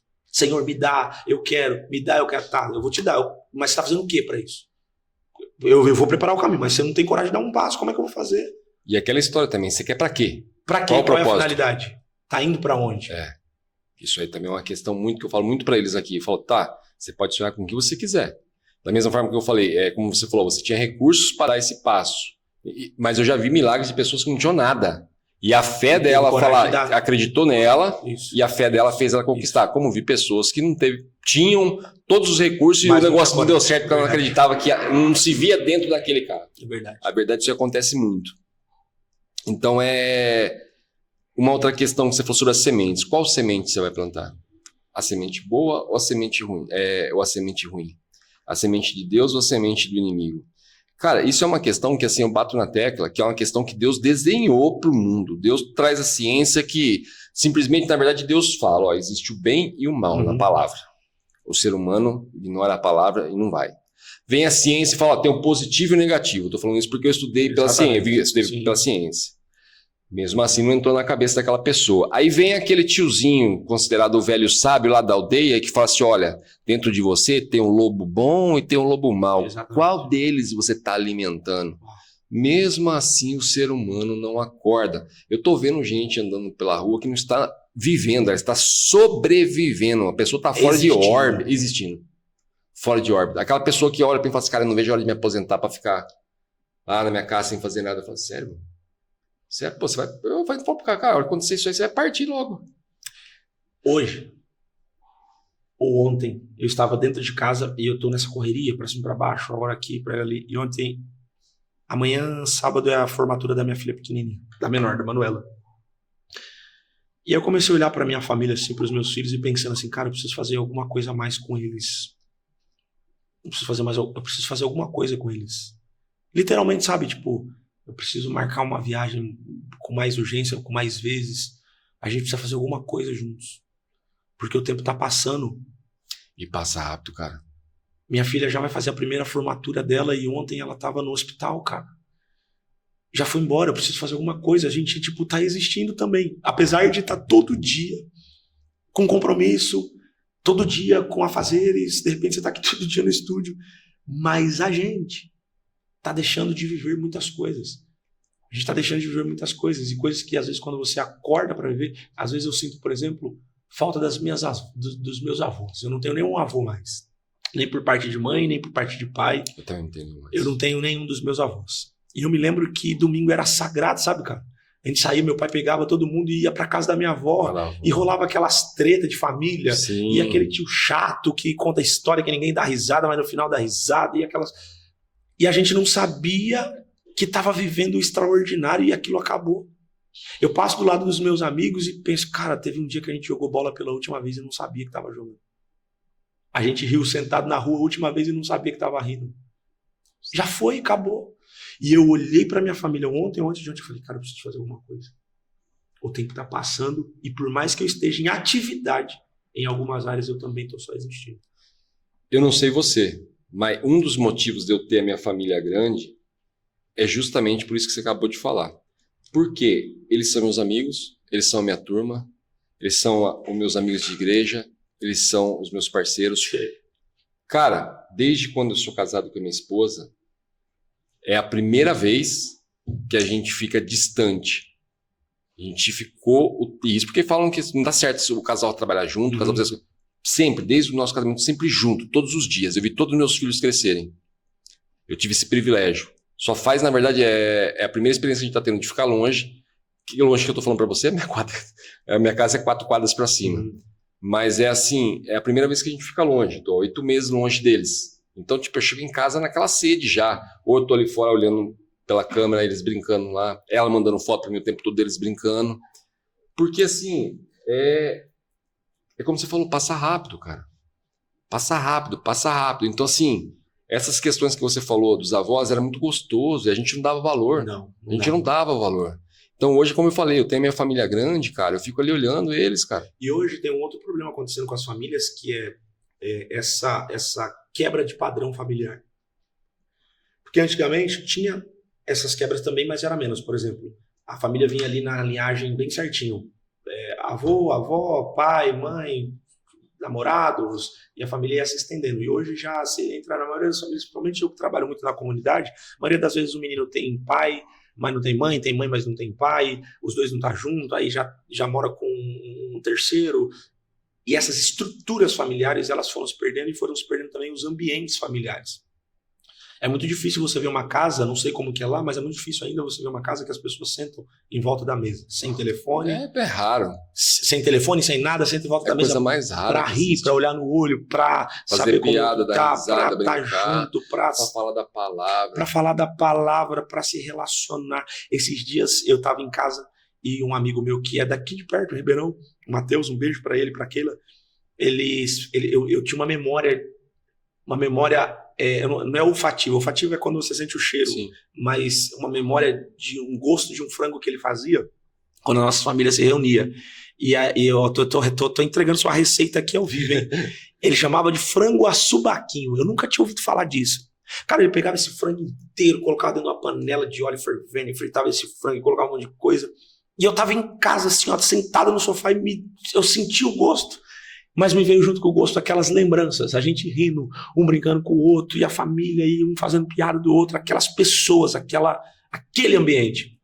Aí eu liguei pra ele, falei, pô, cara, como é que você tá? Tô bem e tal, tudo. E eu falei pra ele assim, cara, eu senti tanta falta daqueles nossos momentos, que eu queria que você me desse a receita que eu vou fazer isso aqui agora na minha casa. Eu queria transferir aquela memória pras minhas filhas. E aí ele se emocionou do outro lado e eu do lado de cá, por uma coisa simples. E isso está se perdendo e essa estrutura está sendo levada porque a gente está perdendo muito tempo só existindo. É isso mesmo. Você falou uma coisa agora até que você me tocou. Que você comentou, falou, eu preciso fazer uma coisa a mais com os meus filhos. Eu lembro que eu tinha o costume, quando eu trabalhava home office, como eu falei, faz 8 meses que eu estou trabalhando longe de casa, longe entre aspas, mas não tenho esse tempo, porque consome muito a sua agenda, você acaba não tendo tempo para muita coisa. Vai para cá, vai reunião, grava isso, aquilo, e não tem muito tempo. Eu lembro que eu tinha muito costume de todo final de semana, era sagrado, eu cozinhar alguma coisa para eles. Ou hambúrguer, ou pizza. Não sei fazer nada na cozinha, cara. Mas então, levar um ovo e um miojo, no máximo, estourando. E ainda às vezes o miojo sai ruim e o ovo queima. E na verdade, você falando agora, que tipo, preciso fazer alguma coisa a mais com meus filhos, me tocou isso que assim, hoje eu não tenho mais esse tempo de cozinhar isso. Mas eu preciso, não era a pizza, não era o hambúrguer, é o momento. É o momento. Então a time tocou que eu falei, cara, nem que for para começar todo final de semana, pedir esfirra que seja. Mas tem que ter o momento. Mas o momento de mesa com eles. Minha esposa é uma pessoa que ela preza muito pela família na mesa. Briga comigo direto por isso, porque eu sou mais tem a agenda ocupada. E ela fala, cara, a gente precisa sentar na mesa. Meu sonho ainda é ver todo mundo sentado na mesa. Entendeu? Nem que seja 10 minutos, porque chega uma hora que um já começa a trabalhar, sai pro quarto. Em casa é assim. Aí como eu falei pra você, meu mais velho é o que mais eu trabalho. E aí, você não pode afrouxar pra ele. Senão dá trabalho que nem criança mesmo. Aí você vai lá, sentou, todo mundo vai comer isso, aquilo. Cara, é 5 minutos. Você já tem que falar, Pedro, levanta e sai. Eu vou te relatar uma outra particularidade, porque realmente, igual eu te disse, eu tinha que vir aqui porque eu tô me sentindo muito em casa. É como se a gente tivesse... E é sua casa, volte sempre, fala isso pra todo mundo. É como se a gente tivesse 10 anos de amizade e tivesse sentado na sala conversando. Mas nos meus questionamentos, já que a gente tá falando bastante sobre família, a minha filha mais velha, ela pegou a maior parte das nossas crises. Porque imagina só, quando ela nasceu, óbvio, eu tenho 35 anos, minha filha mais velha vai fazer 18. Então, o que eu tenho de casado, ela pegou todas as nossas crises. Então, assim, o tempo que eu tenho com as pequenas, eu não tive muito com ela. Hoje a gente é muito mais próximo, né? Hoje é uma outra coisa. E às vezes eu percebo que essa ausência de tempos, ou essa ausência de momentos, às vezes, por exemplo, ela tá lá com o menino que ela gosta. Aí a gente fica assim, poxa, ela tinha que estar aqui, mas não foi ela que semeou isso. Sim.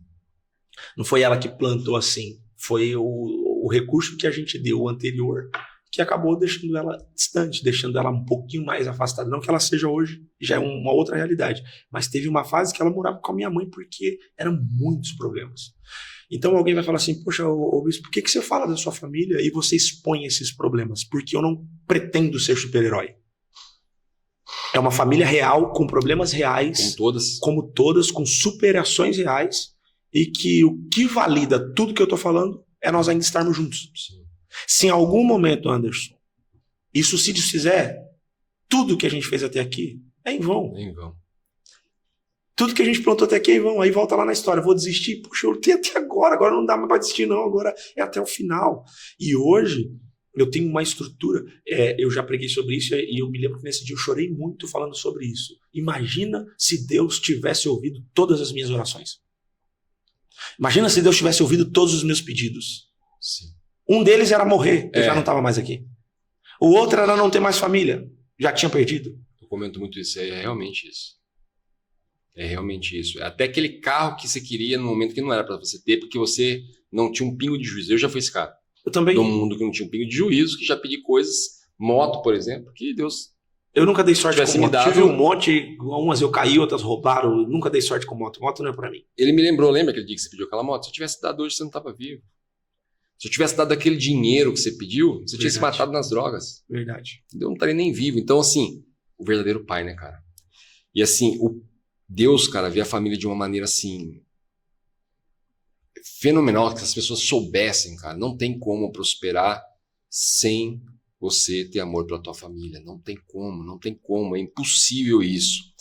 Então, assim, tudo. Eu sou muito, às vezes, não vou dizer que eu sou criticado, mas às vezes as pessoas me chamam a atenção. Por quê? Eu dou mentoria. Uhum. Eu não consigo dar mentoria para você de empreendedorismo e não saber como que é a tua família. Não tem como. Porque é o seguinte, se eu te dar mentoria de empreendedorismo e eu vejo lá, o bispo não tá conseguindo. Não tá dando certo. Você vai falar, Anderson, o que você falou lá não tá dando certo. Não é possível. Eu vou achar que eu tô com problema. Aí eu vou de novo analisar o fato. Só que a questão é, se eu souber como tá a sua família, como eu te contei um caso em off ali, da pessoa falar, então meu casamento tá na beira do penhasco. Então vamos lá, vamos primeiro consertar esse casamento. Amigão, vamos fazer assim. Não, porque a bebida tá me matando, isso aqui, corta essa pinga, cara. Passa a tomar um vinho com a tua esposa. Você vai matar 2 coelhos numa cajadada só. Você vai tomar um vinho com moderação e vai simplesmente fazer sua esposa se sentir especial. Fechou? Corrigir ali. Foi essa correção no casamento, na família dele, com os filhos, que ele tem 2 filhos, ele é abençoado com 2 filhos também, que fez ele prosperar, cara. Sair do fundo do quintal da casa dele, onde era a empresinha dele, que ficou por muitos anos, e ia ficar mais uns 10 se eu não tivesse dado estoque para ele, que fez hoje ele passar para uma empresa, que esses dias atrás ele me ligou, que estava pequeno para ele passar para uma empresa maior. Então, assim, o pessoal não entende isso, mas tudo começa no alicerce, cara. E o Então, alicerce é a família. Se você estiver construindo um prédio e na metade perceber que esse prédio tá torto, não adianta você colocar uma escora. Você vai ter que derrubar, reorganizar as estruturas e fazer tudo de novo. Tem um membro da minha igreja, o Humberto, que ele e a Patrícia são obreiros lá da igreja, e eu estava conversando com ele estava me mostrando a estrutura de um prédio, porque ele trabalha com a parte de carpintaria, ele faz um madeiramento. E aí eu fiquei muito curioso, porque eu Meu queria... pai era carpinteiro. Então, eu fico pensando assim, olhando aqueles edifícios gigantescos, eu falo, cara, como que... Ele falou, é simples. Aí ele me mostrou toda a estrutura e falou, isso aqui é o ponto de nível. Se eu perder o equilíbrio aqui, lá no final vai dar problema.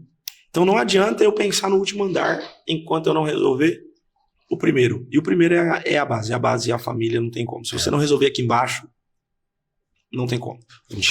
A gente comentou no comecinho sobre a esposa, né? Um dia eu fiquei com raiva da minha esposa porque ela chegou pra mim e falou assim, você sabia que se você não me tratar bem e eu não estiver de bem com você, Deus não ouve tuas orações? E ela estava certa. Tava certa, tá? Eu fiquei pensando assim, mulher, cala a boca essa mulher, eu falei isso, aquilo. Aí tô eu um dia assistindo o Kaiser, que eu vejo, assisto algumas matérias do Kaiser, e o Kaiser falou, então, você sabia que se a sua esposa não estiver bem com você, você estiver orando e ela não estiver em concordância, a sua oração não passa do teto? Eu olhei e falei, caramba, agora tá esse cara ainda validando essa mulher. Eu falei, é isso mesmo?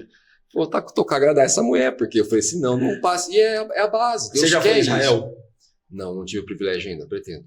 Eu não tinha intenção de ir. Não, eu tinha intenção, mas não era uma prioridade. Acabou que aconteceu que em 2019 eu fui forçado, acabei indo. Tipo assim, aconteceu um episódio, eu estava em Israel.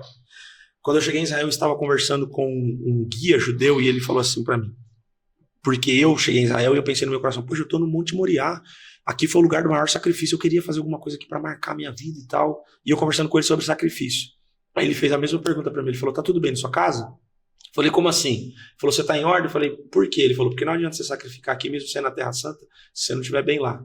Ele falou, o coração da sua esposa é o que rega as suas sementes. Sim. Se você plantar uma semente e o coração dela estiver negativo, não prospera. Ele falou, quer fazer um episódio? Cuida dela como você nunca cuidou. E ele ainda falou assim pra mim, dá seu cartão na mão dela. Faz ela as vontades. Eu falei, esse cara, não, ele não conhece ela não. Ele não sabe que é ela não, ele tá doido, não. Esse cara eu já posso. Falei, esse cara tá maluco. Mas não é, essa é a maior verdade. É verdade. Óbvio que o tempo que a gente vive não tem como aplicar o que eu vou dizer aqui agora. Mas por que Salomão teve 300 mulheres e 700 concubinas? Não era paixão, não era desejo, não era nada carnal. A grande maioria dos relacionamentos de Salomão era político. Então ele se relacionava com essas mulheres para fazer aliança política e fortalecer o seu reino. Então essas mulheres eram para ele coluna mais financeira do que emocional. Na maioria delas, talvez ele não tenha tido nem tempo para elas ao longo da vida. O que isso significa? Que o homem, ele é o trabalho. O homem é o trabalho. O homem, na verdade, ele é a semente e a mulher é a terra. Se você não tiver uma mulher que prospera, cara, você pode pôr a semente que for, não flui. Uma semente numa terra errada. É por isso que tem aquele jargão de que a mulher certa faz o cara declorar. Agora a mulher errada também coloca o cara lá para baixo. Só que talvez a mulher não seja errada, ela seja mal cuidada. Eu ia falar justamente isso daí. Da mesma forma que usam isso. Falar, a mulher certa pode levantar um homem, como a errada pode derrubar. Tá? Só que a errada pode virar certa se o homem souber trabalhar. Uau, falou tudo. Eu sempre falo isso. Quando você falou, já veio isso na minha cabeça. Que eu sempre defendo Ó, como isso. que é a coisa complexa e simples. Que, entre aspas, as nossas mulheres eram mulheres erradas, na nossa visão, E se tornaram... ignorante. Pronto, acabou. Aí ela vai. Ó, como que Deus faz as coisas assim, igual você disse, desenhadinho.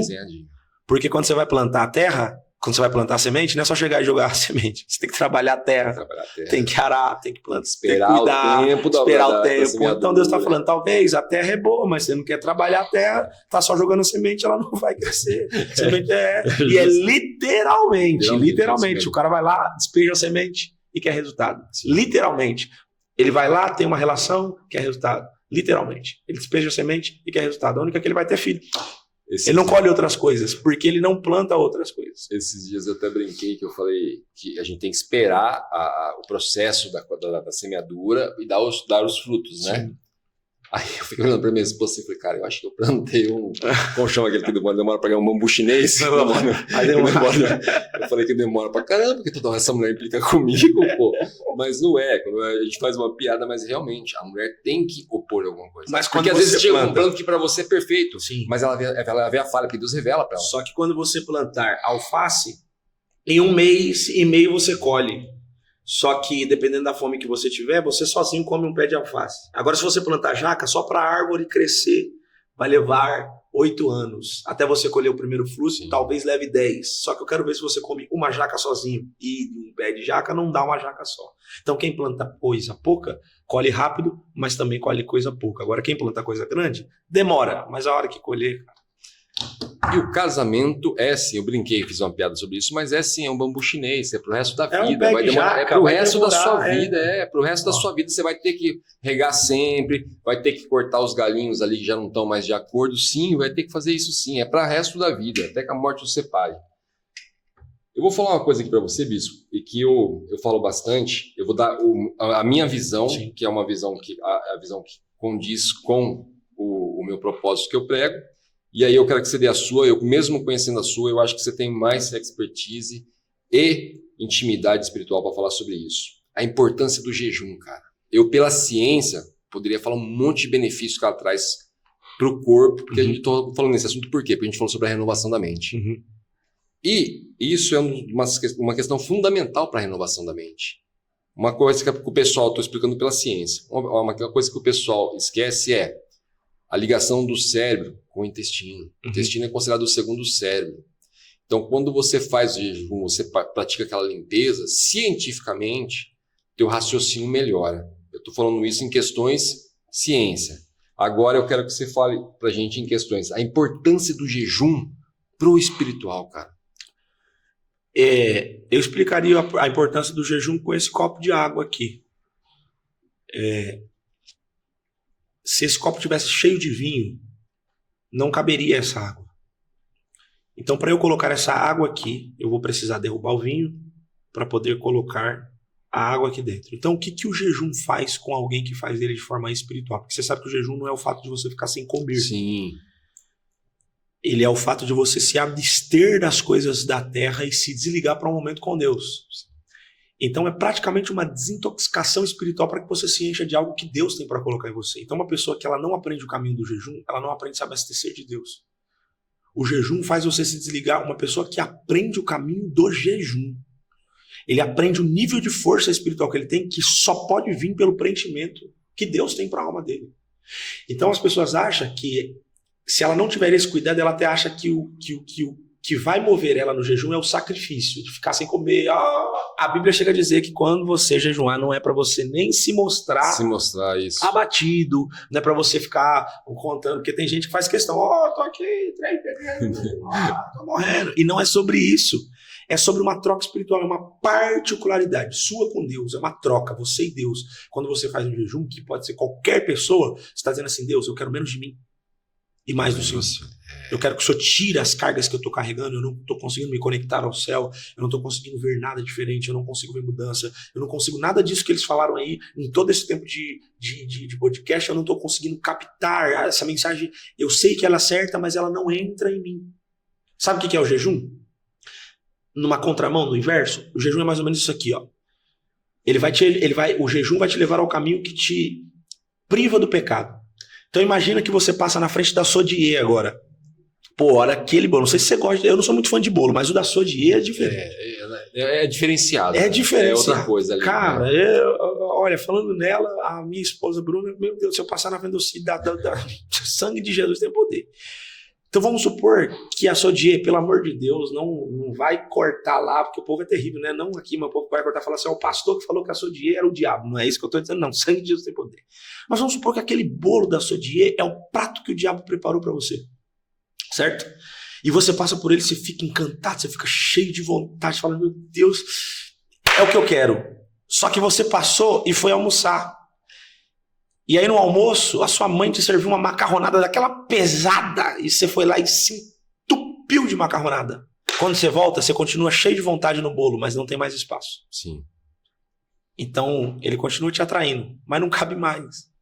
O Espírito Santo é isso, o jejum é isso. Quando eu me abro para me encher de Deus, as coisas do mundo que até me atraem não cabem mais em mim. Então eu não passei a ser santo, nem passei a ser perfeito, eu só passei a ser preenchido, só passei a ser completo. Esvaziar-se de si mesmo, né? Esvaziar-se de si para se encher de Deus. O jejum é o caminho mais perto que você tem para se encher das coisas que são do alto, do céu. E ela vai fazer todos esses benefícios que faz no físico. Se a gente fizer uma comparação simplória aqui agora, a gente vai chegar nas mesmas conclusões. O benefício que faz para o corpo também faz, para a alma também faz, para o espírito, faz para a mente, porque o jejum ele tem a sua característica física, mas no espiritual é esvaziar-se de si para se encher de Deus. E a verdadeira luta do espírito contra a carne. Uau. Isso aí é a verdadeira luta do espírito contra a carne. Eu falei pelo lado da ciência, benefícios da ciência, lembrando que o bispo está falando aqui jejum e oração, intimidade com Deus. Que, como a gente falou, a verdadeira luta do espírito contra a carne. Só para não perder isso aqui, sabia que tem gente que fala assim, pô, vou fazer um jejum. Aí o que ele faz? Ele fica sem comer, ele se programa. Vou ficar da meia-noite até 2 da tarde sem comer. Mas nesse tempo ele assistiu televisão, xingou os outros, brigou, arrumou treta no ônibus, brigou com a chefe porque tá nervosa, não comeu. E tem gente que não pode ficar sem tomar café, se ficar sem café até treme, aí ele fica irritado, fica nervoso. E o jejum é para te levar a um nível de controle, de autocontrole. Então, automaticamente, não sei se isso já aconteceu muito assim, de eu quebrar, por exemplo, um jejum com uma bala. Sim. De eu quebrar o jejum com um doce, do nada. Por quê? Porque se você estiver desconcentrado no jejum que você está fazendo, e parece que é esse dia que alguém vai chegar para você e falar, fulano, o que eu tenho para você? Porque vai testar o seu nível de concentração. E o jejum, a força dele não é o ficar sem comer, o sacrifício. Faz parte, mas é a concentração, é o nível de entrega, é o nível de guerra que você trava, como você disse agora, da carne contra o espírito. Conexão, ficar no presente, não no futuro nem no passado, no presente. Você se concentra aqui agora. E Deus ali, presente. Você falou uma coisa que eu acho até engraçado, eu usou ele direto por isso, que é o meu filho Pedro, que eu falei, que é o que mais dá trabalho. O Pedro decidiu um dia, que ele veio perguntar, pedir uma opinião para mim, pai, eu não estou conseguindo empreender direito da forma que você me ensinou, isso, aquilo, o que eu faço? Eu falei, jejum e oração. Aí ele falou, sério, pai? Eu tô falando sério. Eu falei, também? Pô, eu ia brincar com isso? Não sou eu teu mentor? Ele falou, Eu falei, então pronto, jejum e oração. Beleza, eu vou ficar sem o almoço. Eu falei, Pedro, mas eu só acho que não é muito interessante você ficar sem o almoço, porque o que acontece? Você simplesmente você sai de manhã, né? E então simplesmente nesse horário se você ficar sem o almoço, vai te fazer alguma atividade. Vai ficar muito fora isso. Então assim, começa com o café da manhã. Eu falei que é mais fácil porque logo em seguida você já vai almoçar. Aí depois você vai aumentando, Pedro. Porque a importância não é o quanto tempo você fica sem comer, exatamente, é quanto você vai orar. Não, tá ótimo, pai, vou fazer então. Beleza. Mas como que era o jejum do Pedro sem o almoço? Né? E, na verdade, ele decidiu cortar o almoço mesmo. Ele não quis o café da manhã, ele quis o almoço. Uhum. Ele ia ser mais forte. Não, eu vou cortar o almoço e vou ficar nesse período sem comer. Como que era o jejum do Pedro? Até o Fabrício pegou ele fazendo isso. O Fabrício me contou e a gente deu risada. Ele realmente não almoçava. Qual que é o horário do almoço? 12:00. Então, 12:00 ele não comia. Mas das 7 da manhã até as 11 e pouco, ele vinha comendo que nem louco. 12:00 tá aqui, tá certo. Agora eu vou orar e eu não vou comer, não vou almoçar. Então eu falei, cara, que é isso, cara? Eu falei, e o Fabrício falou, que adianta ele fazer jejum? Tem muita gente que faz jejum comendo coco. Tem muita gente que faz jejum dormindo. Porque ele fala, vou ficar até 12:00, acorda às 11. Jejum vou fazer um jejum da meia-noite ao 12:00, acorda meio-dia. Senhor, obrigado. Pessoal, essa é uma coisa complicada. Eu vi uma coisa interessante que você falou e eu tirei o entendimento disso que você falou no outro programa, que e é uma coisa que eu falo muito também sobre isso. Você não é um homem que você vai ajudar alguém, que você dá o peixe, você dá a vara. E realmente você falou uma coisa muito interessante no programa, que eu falo isso, que... E foi muito criticado por isso, hein? Você não devia, cara, porque assim, aquele que criticou é aquele que não tem coragem de simplesmente pegar a vara. Uhum. Porque a verdade é o quê? Se você der... eu vou levar isso como... Eu vou trazer uma experiência que eu tive. Um dia que eu perdi o total interesse por um pastor na igreja, que eu ouvia muito o que ele falava. Eu cheguei para ele, eu já comentei isso várias vezes, falei, pastor, era a época, fase negra que eu estava passando, eu falei para você, eu cheguei a pegar 3 cestas básicas na igreja. Aí eu peguei, foi só 3 mesmo, Não passei, porque eu não aceitava passar disso. Eu não aceitava pegar isso. Eu cheguei para ele, quando foi para pegar a segunda, e falei, pastor, pelo amor de Deus, cara, o que eu faço, velho? Eu só falei, o que eu tenho que fazer? O que eu tenho que fazer? Cara, eu tô na palavra, eu sou novo, me ensina o que eu tenho que fazer, o que eu vou fazer para mudar isso que está acontecendo. Ele olhou para minha cara e falou, guerreiro, vai na prefeitura, pega uma daquelas Minha Casa Minha Vida e faz a inscrição para a cesta básica. Sabia que a prefeitura ajuda? Eu olhei e falei, pastor, com todo respeito, cara, eu não sou o cara de ficar pegando cesta básica. Não que eu seja orgulhoso, tá? Não tem nada a ver isso não, porque eu precisei e peguei. Eu sou o cara que eu quero doar a cesta básica. Aí eu saí com aquilo na cabeça, cara. Eu falei, pô, meu... Eu tava numa fase que todo mundo tava me chamando de briguento. E eu falei, cara, vou ficar quieto, não vou abrir a boca. Eu vim quieto em silêncio da igreja com a minha esposa. Minha esposa olhou pra minha cara e falou, o que você achou do que o pastor falou? Eu falei, se eu falar a verdade, ela vai brigar comigo. Eu falei, mas tá procurando briga. Vai falar que eu brigo com todo mundo. Aí eu falei, vou falar e pronto. Eu falei, eu acho que ele tá errado. Ela falou, que bom. Ufa, que bom. Por quê? Se eu me acostumo... E tem pessoas que fazem isso, tá? Tá todo mês lá na igreja para pegar a cesta básica. Todo mês. Pô, e aí você tá cooperando com o fracasso desse cara ficar no sofá esperando a cesta básica, cara. Então, assim, pastor, eu tô precisando de uma ajuda. Eu vi você falando sobre isso. O que eu faço? Só vem cá, amigão. Tem um amigo meu lá que tá precisando de um cara para fazer um bico na casa dele. Você manja capinar? Ou você manja que seja lavar? Vai lá, cara. O cara tem umas pedras em volta da piscina que você lave lá. Pronto. Entendeu? Pensa que as pessoas querem isso? Não quer. Não quer. Aí fica com raiva de você. Eu fui muito criticado quando eu falei isso por várias pessoas, assim, um monte os haters. Eu não me apego mais a essas coisas, não. Mas só que assim, ó, o que acontece? Quando você acostuma uma pessoa, você tá dando limite para ela. Você tá dizendo para ela assim, ó, você só pode viver isso. É só isso. Sim. E eu tenho muitas experiências. Hoje a gente tem uma obreira na igreja chamada Luciana.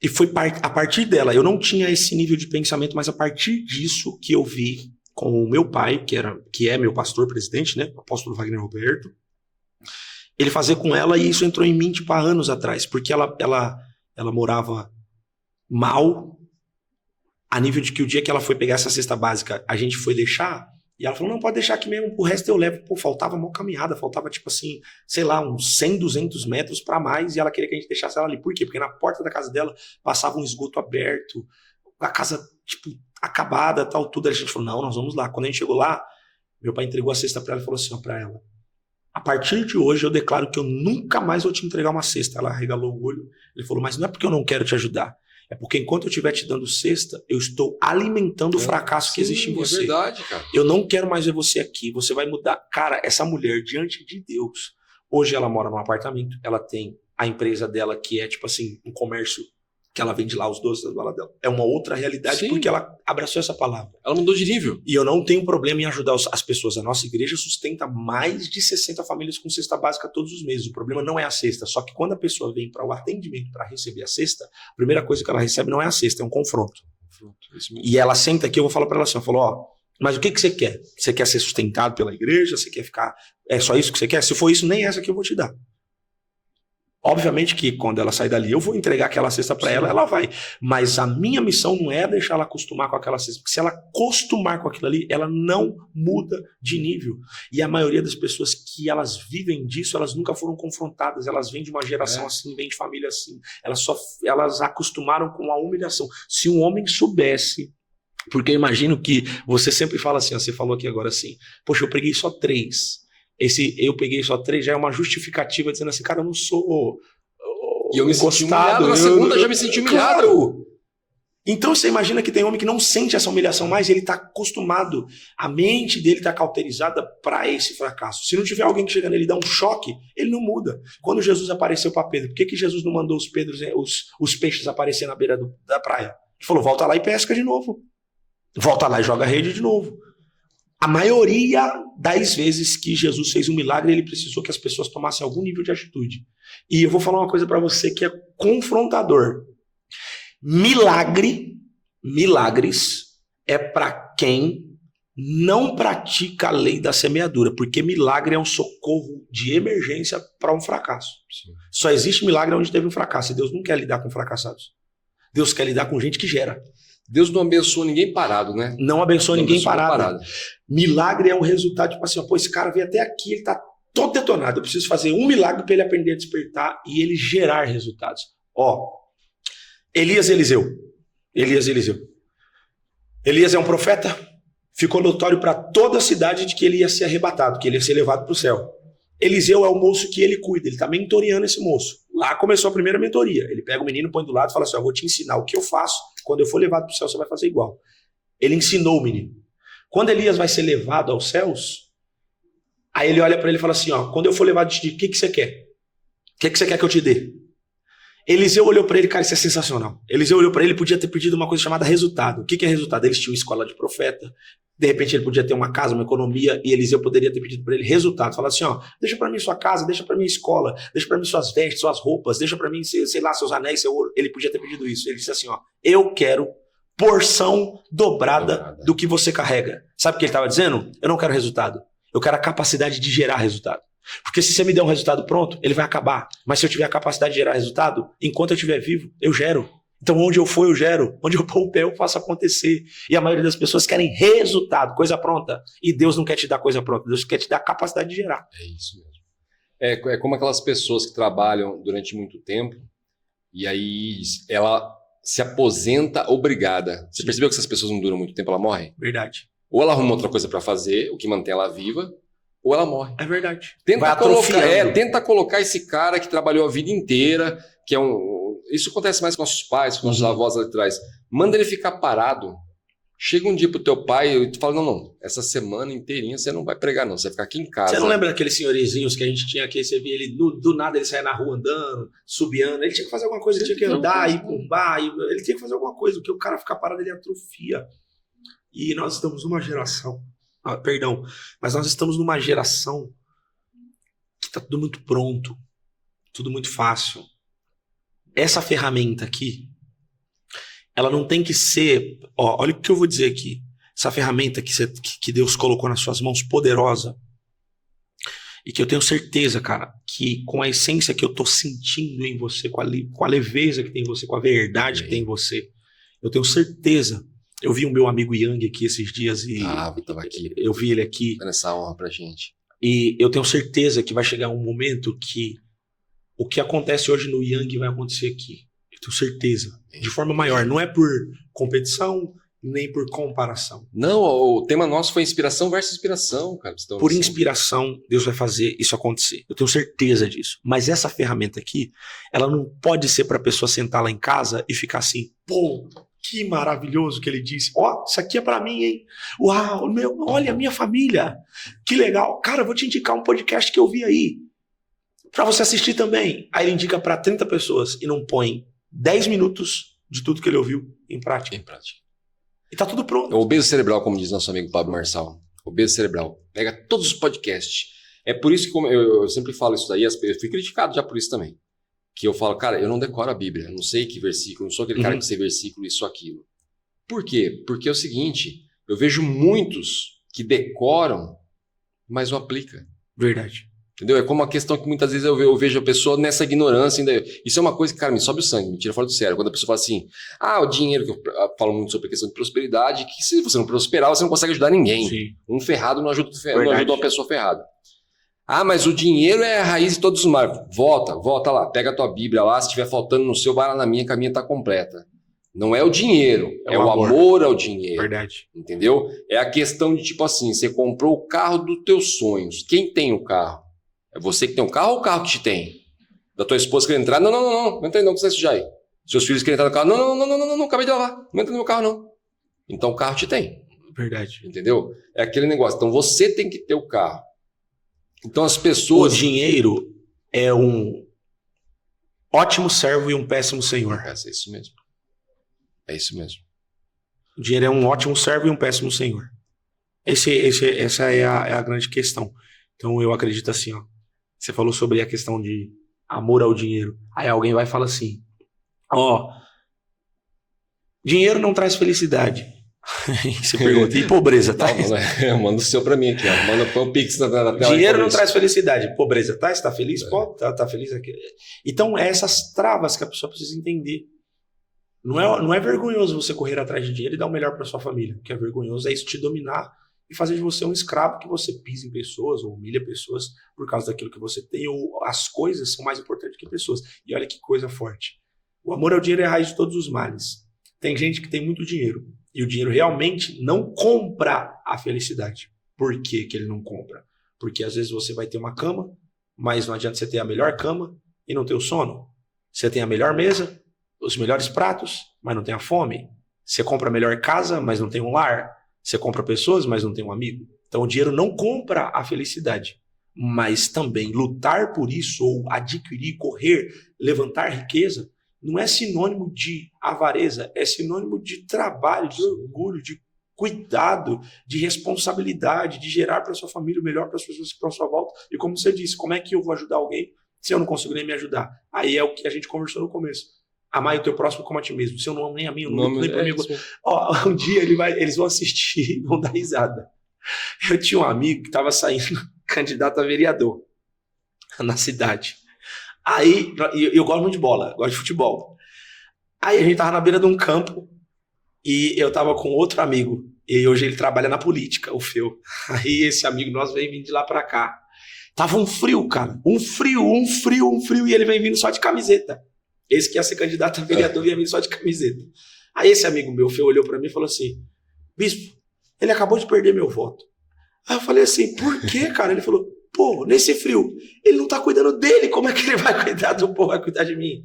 Ele tá com frio, um frio desse, esse cara tá sem conta. É a mais pura verdade. Aí eu peguei, e aí a gente levou na brincadeira e deu risada, eu tô usando como exemplo hoje, mas é a verdade. Se eu não tenho condição de cuidar de mim, eu vou cuidar de quem? Eu vou gerar pra quem? Eu vou fazer pra quem? É como aquela pessoa, que isso é uma coisa que me irrita também, que é aquela pessoa que fala assim, não, eu tenho meu carrinho lá, tenho minha casinha, eu já detesto o inho, não usa inho comigo, que você perde a amizade comigo.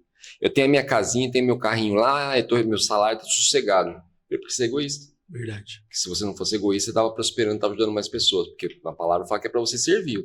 Você veio pra servir. Jesus servia as pessoas. Você não tá servindo. Entendeu? Eu posso ser egoísta. E é a mais pura verdade. A gente comentou, como você falou agora, da ferramenta. E eu ia falar simplesmente sobre isso. Hoje, a gente tá numa fase que virou moda falar de Deus. Na internet. Concordo. Em gênero, número e grau. Dá like, automaticamente já começa simplesmente a bombar a página, esse tipo de coisa. Na minha opinião, tá? Eu já falei, eu acabei de falar, para praticamente expressar ela, que tá virando muito modinha. E para mim é justamente a história de Pedro, porque, como eu costumo dizer, esse programa aqui não é meu, cara, isso aqui não é meu, isso aqui é para Deus. Falei com eles esses dias sobre a questão do elogio. Ó, mano, se elogiar você, não caia nessa, cara. Porque é o seguinte, não é você que é bom. É o que Deus está fazendo pela gente aqui que é bom. Entendeu? O elogio derruba um cara, se ele não souber lidar. Tiago Brunet fala muito sobre isso. Tem que saber lidar com... Não é só a crítica que derruba, não. O elogio também derruba.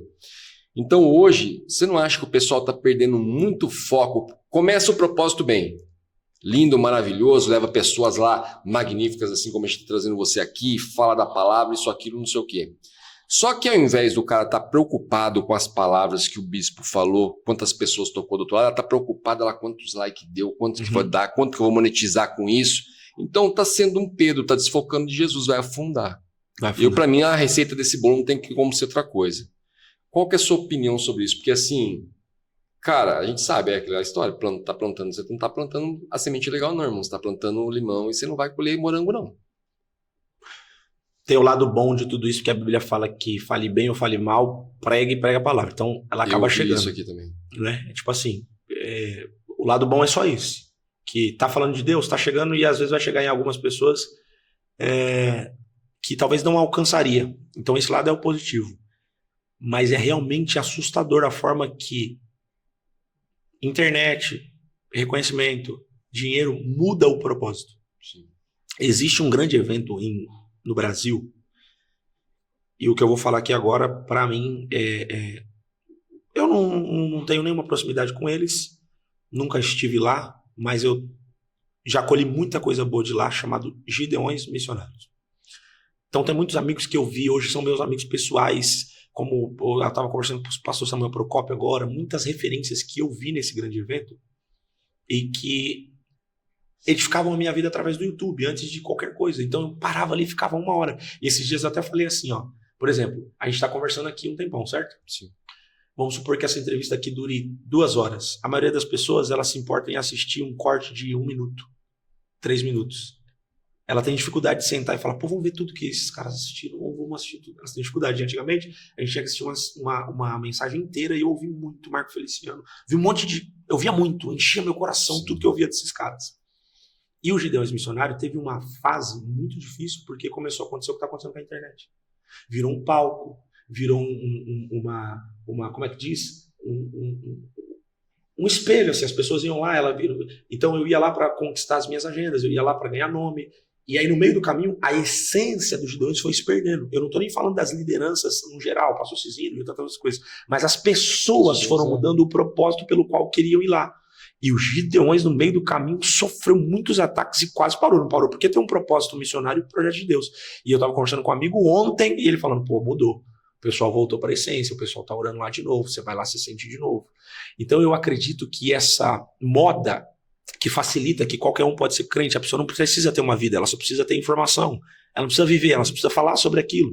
Ela não precisa ter a prática, ela só precisa mostrar que tem.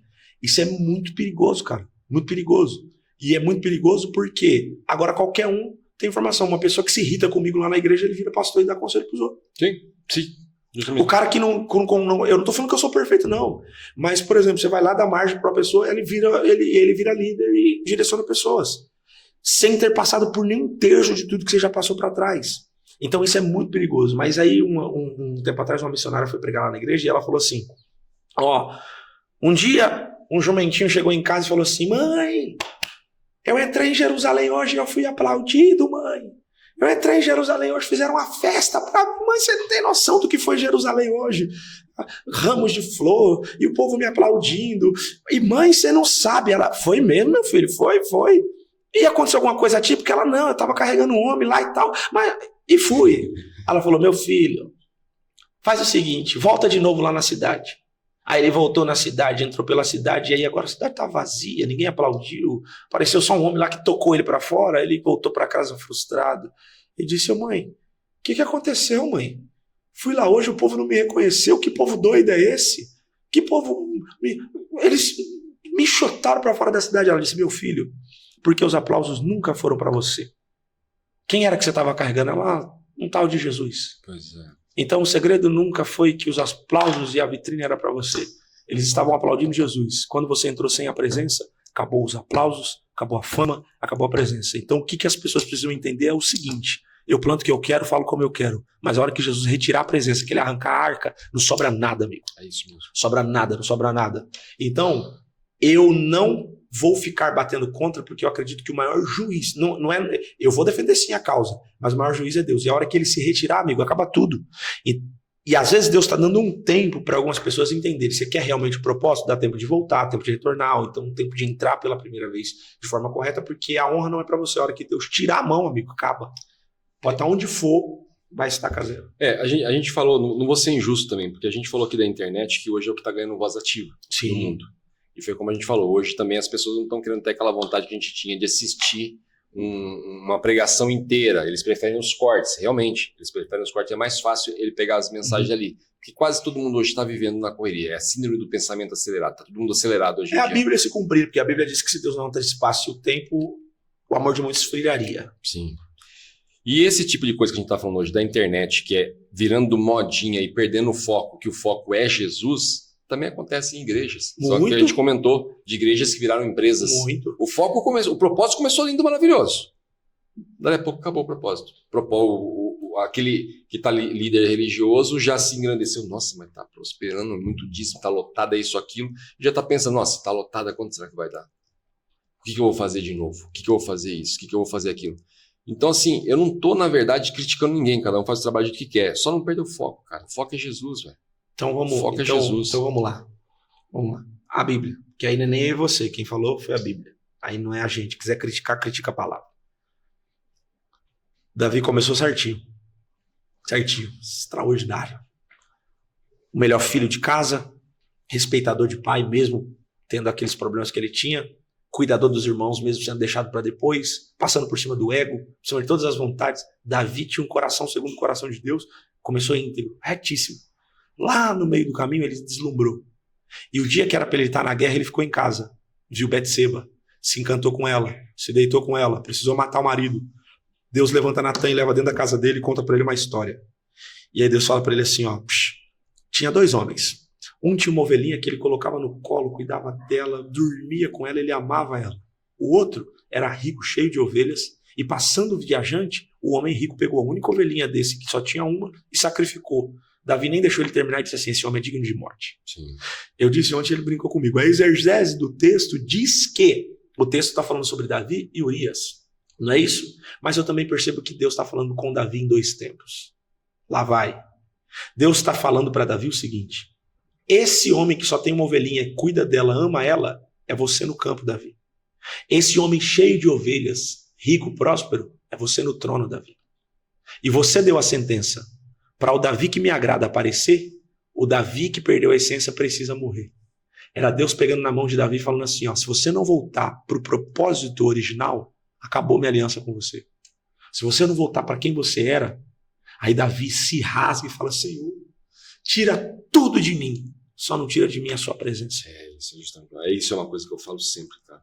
Eu oro e falo sempre isso para Deus. Tira o que o Senhor quiser, só não tira de mim a sua presença. Então é o que você acabou de falar, o propósito. A gente tem que tomar cuidado, porque no nosso afã de crescer, o crescimento nos sufoca e às vezes faz a gente não perceber que a gente já mudou. Mudou o propósito, mudou a direção. Tem gente que faz propositalmente, mas tem gente que nem percebeu que mudou. Ele acha que tá tudo certo. Ele acha que tá tudo certo. Ele acha que tá tudo realmente, ele cai numa inocência de achar que tá certo, né? que tá tudo bem. Ele tá fazendo um negócio ali que todo mundo já tá falando e ele na inocência. Inocência não é inocência. Na verdade, é na distração do inimigo, porque o inimigo tá mimando muitas pessoas hoje em dia. É um versículo que está no Apocalipse que fala que com o passar do tempo, as pessoas elas teriam as suas mentes cauterizadas. Então, ele até pode entender que é mal, mas na cabeça dele, o que ele está fazendo, pelo menos para ele, é bom. Então, minhas regras, como diz o Roto, eu faço o que eu bem entender, o que eu bem quiser. Essa questão do propósito, cara, de voltar para a essência. Isso é uma coisa impressionante, né, cara? É uma questão que, assim, você tem que orar mesmo, cara. É a oração que vai te manter, porque tanta gente começa bem e termina mal, né, velho? Verdade. Eu tenho políticos, que eu não vou falar o nome, que eu acredito que eles começaram bem, sim. Uhum. Que eles eram honestos. Só que quando ele viu como funcionava o sistema e se deslumbrou com as armadilhas que o inimigo deu na mão, porque, como eu falei, o inimigo está mimando muito essa geração de hoje em dia. Hoje, um menino com 17 anos, se ele falar que vai comprar um carro, ele consegue arrumar um emprego e que paga ele bem num serviço mal feito, logo ele compra. O inimigo está mimando ele. Verdade. Se fosse com Deus, você ia ralar E às vezes, de tempo, às tantos vezes ele anos. não vai precisar sair de casa. Não vai precisar sair de casa. É isso mesmo. Ele aprende um serviço fácil, rapidinho. O inimigo faz isso aqui. Aquele joguinho lá que a pessoa está jogando na internet está dando dinheiro agora. Você percebeu aquela propaganda? Que isso é como o André falou aqui dentro. O André falou, Anderson, eu tive uma proposta de um patrocínio de X. Ele falou, cara, isso ia mudar tudo para mim, velho. Só que não condizia com os princípios do meu programa. Eu falei, eu sei bem o que é isso. Ele falou, cara, e na hora você pensa, fala, mano, isso resolveria tanta coisa. É como na própria igreja. Se tem lá uma pessoa lá que simplesmente você sabe que é uma pessoa que não age certo com muitas coisas, não é idônea nos negócios, nos princípios, e ela chega para você e fala, bispo, quero fazer uma doação aí de 1 milhão para a igreja. Por um minuto você vai pensar, nossa, faria tanta coisa com esse 1 milhão aqui na igreja, arrumaria o teto, mexeria aqui, colocaria ar aqui, colocaria isso aqui. Mas automaticamente você lembra, não, qualquer Deus, o propósito é ele. Esse dinheiro não é limpo. É que nem eu falo para eles aqui. Se patrocinador, o que seja, se oferecer e não condizer com os princípios que a gente segue, esquece, eu não vou falar desse cara. Se vocês arrumarem, eu não vou falar. Se convidar uma pessoa que não condiz com aquilo que a gente prega, eu não vou entrevistar. Pode falar para a pessoa, você vai ter que calçar a cara e falar para a pessoa que eu não vou entrevistar. Então quer dizer, e o inimigo mima. Sim. Pô, convida tal pessoa. Entendeu? Tem aquela pessoa que simplesmente está falando da palavra e não está condizendo o comportamento dela. Uhum. Entendeu? Eu não tenho como trazer essa pessoa aqui porque é nítido, cara. Desculpa, amigo, mas assim, tá nítido que não é isso.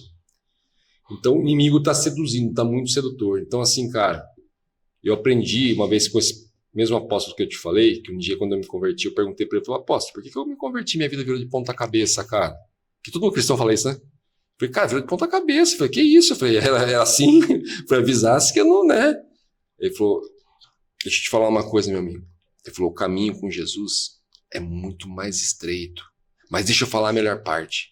Vale a pena. Eu te contei tudo que eu passei. Uau. E eu falo para você hoje o quanto valeu a pena. Na prática, é assim, ó. Não é que o caminho com Jesus eu demorei para ter essa percepção com relação a mim, não tô nem falando dos outros. Porque assim, a maioria das pessoas fala, pô, aceitei Jesus, minha vida ficou mais difícil. Não é que ficou difícil, é que agora ele precisa consertar. E para consertar, você vai ter que sofrer. Deus, ele vai consertar. E aquela sujeira que você vai rimar com o peixe? Então, tem tanta coisa que para ele consertar, vai doer, você vai ter que ter percas, ele vai ter que arrancar algumas coisas da sua vida, não tem jeito, não tem como ter um conserto, é igual se você pegar seu carro e levar no mecânico agora para ele fazer qualquer conserto, ele vai ter que desmontar alguma coisa, ele vai ter que desmontar, tirar as coisas do lugar e depois montar da forma correta, e a gente gostaria que Deus fizesse um passo de mágica, tá ruim, tá bom, mas ele não vai fazer, ele vai desconsertar e vai te ensinar a consertar. Aí você vai colocando peça por peça, vai pondo parafuso por parafuso, porque você entende agora onde você está. Você sabe o que te fez mal, sabe o que te fez bem. Por exemplo, hoje, eu vim para cá e o meu carro está fazendo um apitinho no freio traseiro. Quando ele tá chegando perto do... Sensor de pastilha. Sensor de pastilha. Cara, o Anderson querendo vender peça. Aí, ó. É sensor tô falando com o homem. E ele e aquele sensor já vem pra te irritar. Isso, e aí pra irritar, pra justamente separar pra tocar. E eu tava falando pra ele, falei, cara, eu precisava trocar isso aqui hoje, mas eu não vai dar tempo, que se eu for trocar, vamos ter que ir lá assim mesmo. E ele vem aqui no meu... Chega uma hora que, quando você pega a velocidade, ele para, quando você reduz, ele fica te avisando. Me troca. Então tem áreas da nossa vida que é igual a esse apito de freio. Sim. Faz tempo que ela tá gritando pra você, tá falando assim, ó, para, não dá mais, aqui não é lugar pra você, aqui não é lugar pra você, aqui não é lugar pra você. Até o mecânico falar, eu chegar pra um cara que entende, o cara fala, para aqui que eu vou trocar. Pô, mas eu vou gastar tempo, mas eu vou trocar. Ah, mas eu vai ter que tirar, mas eu vou trocar. Porque se não trocar, você vai continuar fingindo que não tá ouvindo o barulho que tá te incomodando. Cara, esse exemplo que você usou foi perfeito pros leigos. Perfeito. Por quê? Vou falar agora com conhecimento de peça. Quando ele apita, começa a apitar, é porque tá no limite que você pode andar. Ainda pode. Foi por isso que eu vim, porque um amigo meu, eu liguei pra um amigo meu e ele ainda pode. Um amigo meu, eu liguei pra um amigo, eu falei, pô, cara, o que eu faço? Ele falou, ó, ou você desliga o sensor. Ele falou isso pra mim, ou você desliga o sensor, ou então vai ouvindo para apito mesmo, porque aí ele tá te avisando que ainda dá pra você andar. Ainda dá pra você andar, é um aviso. E se você continuar insistindo nisso, esse aviso vai estragar não só a sua pastilha, como o seu disco de freio. Eu não posso deixar escapar, não. Ó, tem apito aí falando pra você, larga, sai. Faz tempo que tá gritando aí, ó, para, esse relacionamento não é mais pra você. Ó, para, isso aí tá apitando. Aí você não ouve, daqui a pouco vai estragar. Aí o gasto, quer dizer, o gasto da pastilha, que seria um X razoável dentro do orçamento, onde você vai aumentar, porque vai ter que trocar disco, e se continuar vai perder o sensor também é caro, dependendo do sensor que for. Então isso é perfeito, cara, e as pessoas, é isso mesmo que você falou, tem muita apitando, e a pessoa tá andando com esse disco pegando até agora. Mas vai chegar um mecânico na sua vida, um cara que entende de peça, vai falar, para, já deu. Vai chegar assim. Ô bispo, se deixar, cara, a gente vai ficar aqui até, como você falou, cara, a gente acabou de se conhecer e parece que a gente se conhece há anos, e eu sou aquele cara que eu adoro isso. A gente vai aqui até 11 meia-noite, daqui a pouco tua esposa tá ligando aqui, xingando você. Quem é esse tal de Anderson aqui? Quem é esse tal de Anderson aqui? Aquele lá, ela já não aguenta mais aquele lá, ó. Ela fala, você fica mais com ele, porque aquele ali, ele me ajuda na mídia, ele me ajuda, ele toca muito, toca teclado, com todas as agendas que eu vou, ele vai comigo, ele faz tudo, aí cozinha, mexe em tudo que você imaginar, ele faz. Perfeito. O cara, eu economizo 10 com ele, eu levo ele e economizo 9. Esse é um amigo perfeito. E daqui a pouco sua esposa tá ligando pra isso. Às vezes eu e o Fabrício somos da mesma maneira que vocês são ali. Eu e o Fabrício é tipo assim, esse dia a gente tava zoando aqui ainda, e falei, cara, esse é meu braço direito, entendeu? Aí muitas vezes eu tô em casa lá, eu falo pra minha esposa, alguma coisa, eu falo, pô, amor, tá acontecendo isso aqui. Eu falo, cara, na internet eu não vou perguntar pro Fabrício. Aí não sei o que eu falei pra ela esse dia, falou, pergunta pro Fabrício. Pergunta pro Fabrício, então. Aí eu chego vai lá com o Fabrício. Eu chego em casa e falo assim, ô filha, tô com fome. Fala, liga pro Maia, fala pra ele. Que mulher atender essa. Mas, calma, se deixar, a gente vai. Que seja a primeira de muitas vezes. Estaremos juntos com certeza. Quero muito te receber qualquer dia numa visita lá na nossa igreja. Não só na igreja, quero que você vá com sua família na minha casa. Vai ser uma alegria receber vocês, porque eu sei que Deus está, como diz o outro, Deus não une pessoas, Deus une propósitos. Vou com o maior prazer. Enorme honra, sem palavras, como todos que vêm aqui eu falo, vira a sua casa. Porque, como eu disse, isso aqui não é minha casa, isso aqui não é meu, isso aqui é de Deus. Amém. Entendeu? Se amanhã estiver passando por perto, Anderson, o cara passar e gravar rapidinho aí, vai te bater um papo, como aquele papo descontraído, que ali dava um podcast. Dava. Na porta dava um podcast. Verdade. Entendeu? Verdade. A gente vai terminar aqui, vai dar mais um podcast. Verdade. Então, tipo assim, Anderson, estou passando aí rapidinho, vamos gravar junto aí, vamos bater um papo, vamos falar de Deus um pouco. E eu na tenho hora. muitos amigos que se tornaram seus ouvintes agora recente e que são pessoas que vale a pena a gente ouvir. É gente que eu falo para você, Anderson, leva esse cara aí que você vai... que ele tem uma mensagem para o Brasil, que tem uma mensagem para a nossa nação, e eu acredito que Deus está, como eu disse, levantando um propósito. Um dia eu ouvi uma missionária, Miriam Miranda, falar para mim assim, ó, em Israel tem um exército, antes de eu ir para Israel, na semana que eu estava aprendendo, ela falou assim, em Israel tem um exército que eles chamam eles de boinas verdes. Sim. Você vai gravar isso, boinas verdes. Nas boinas dele está escrito Jeová Sabaote, que significa o Senhor é a nossa bandeira. O exército de Israel luta por Israel. Esses boinas verdes lutam em nome do Senhor. E esse exército é um exército tirado do exército. Eles só entram na guerra para vencer. Eles não vão a qualquer dia, eles não são chamados em qualquer momento. Eles só são chamados quando a guerra realmente aperta e que eles têm a sensação de que não vai dar. Esses caras treinados, preparados, mental, psicológica, braçalmente, força, eles são chamados. E eu acredito que esse exército está sendo levantado dentro da igreja. Está saindo uma igreja de dentro da igreja, porque chegou um ponto crítico de guerra espiritual e que Deus vai precisar de homens como o Senhor, e eu me disponibilizo porque eu sei que será como eu também. Amém. Mande pessoas que tiverem mensagem aqui, pode falar, fala com meu amigo Anderson lá. Vai lá, quero sim, como eu falei, eu quero aqueles que pensam como a gente, quero aqueles que querem levar a palavra como a gente, quero aqueles que estão se levantando como a gente, para eles saber, ó, tem mais um cara lá. Ou conheci um cara lá, Ayrton Nogueira, tá junto com a gente, vai lá. Eu quero mais desses, e é esse que Deus está levantando cada dia mais, formando um exército. Não poderia terminar sem pedir, se não desse a honra, fazer uma oração pela gente. Com certeza. Para aqueles que nos assistem, que estão lá esperando a palavra. Senhor, primeiramente eu te agradeço por ter nos trago em paz, e eu sei que o Senhor também nos levará. A sua palavra diz que quando você cuida de um amigo da angústia, logo te nasce um irmão, e eu acredito que o Senhor acabou de me apresentar esse amigo e que tem esse canal de tanta força para tantas pessoas. Eu sei que enquanto nós estamos conversando aqui, tem pessoas nos limites da vida, limite emocional, familiar, no limite do casamento, no limite da família, no limite para desistir dos sonhos que o Senhor planejou. Então, Deus, a minha oração e o meu pedido é simplório, que a tua presença adentre cada casa onde este podcast chegar, onde a nossa mensagem chegar, e que essa força possa invadir essa pessoa, lembrando ela de que o momento mais difícil também é o primeiro momento de uma vida transformada. Eu peço a sua bênção sobre cada pai de família, cada mãe de família, cada lar. Se essa mensagem chegar em alguém enfermo, que ela possa ser curada. Se essa mensagem chegar em alguém desanimado, que o ânimo adentre essa pessoa. Mas eu te peço a bênção sobre todos os que nos ouvem. E peço também, meu Deus, uma blindagem espiritual sobre esse ambiente aqui. Uma proteção espiritual sobre a vida do Anderson, das filhas dele, dos filhos, sobre os funcionários, o sócio. Eu peço a sua blindagem sobre esse quarteirão, sobre essa cidade. Porque aqui, meu Deus, está nascendo um exército. E que todos os levantes sejam lançados em terra e que o coração do seu filho seja municiado de força para vencer tudo e todos na tua palavra. É o que eu te peço em nome de Jesus. Amém. E graças a Deus. Amém. Galera, foi uma honra. Toda minha, meu amigo. Obrigado, cara. Que Deus abençoe e multiplique esse dom. Sabia que Deus tinha preparado para nós uma tarde importante. Obrigado por tudo, tá? Um abraço no senhor, na sua família, em toda essa cidade que nós estamos e naqueles que nos ouvem. Deus abençoe. Amém. Gratidão por dispor do seu tempo e presentear a gente. Galera, paz e prosperidade a todos. Um beijão. Fique com Deus. diante do trono, Senhor.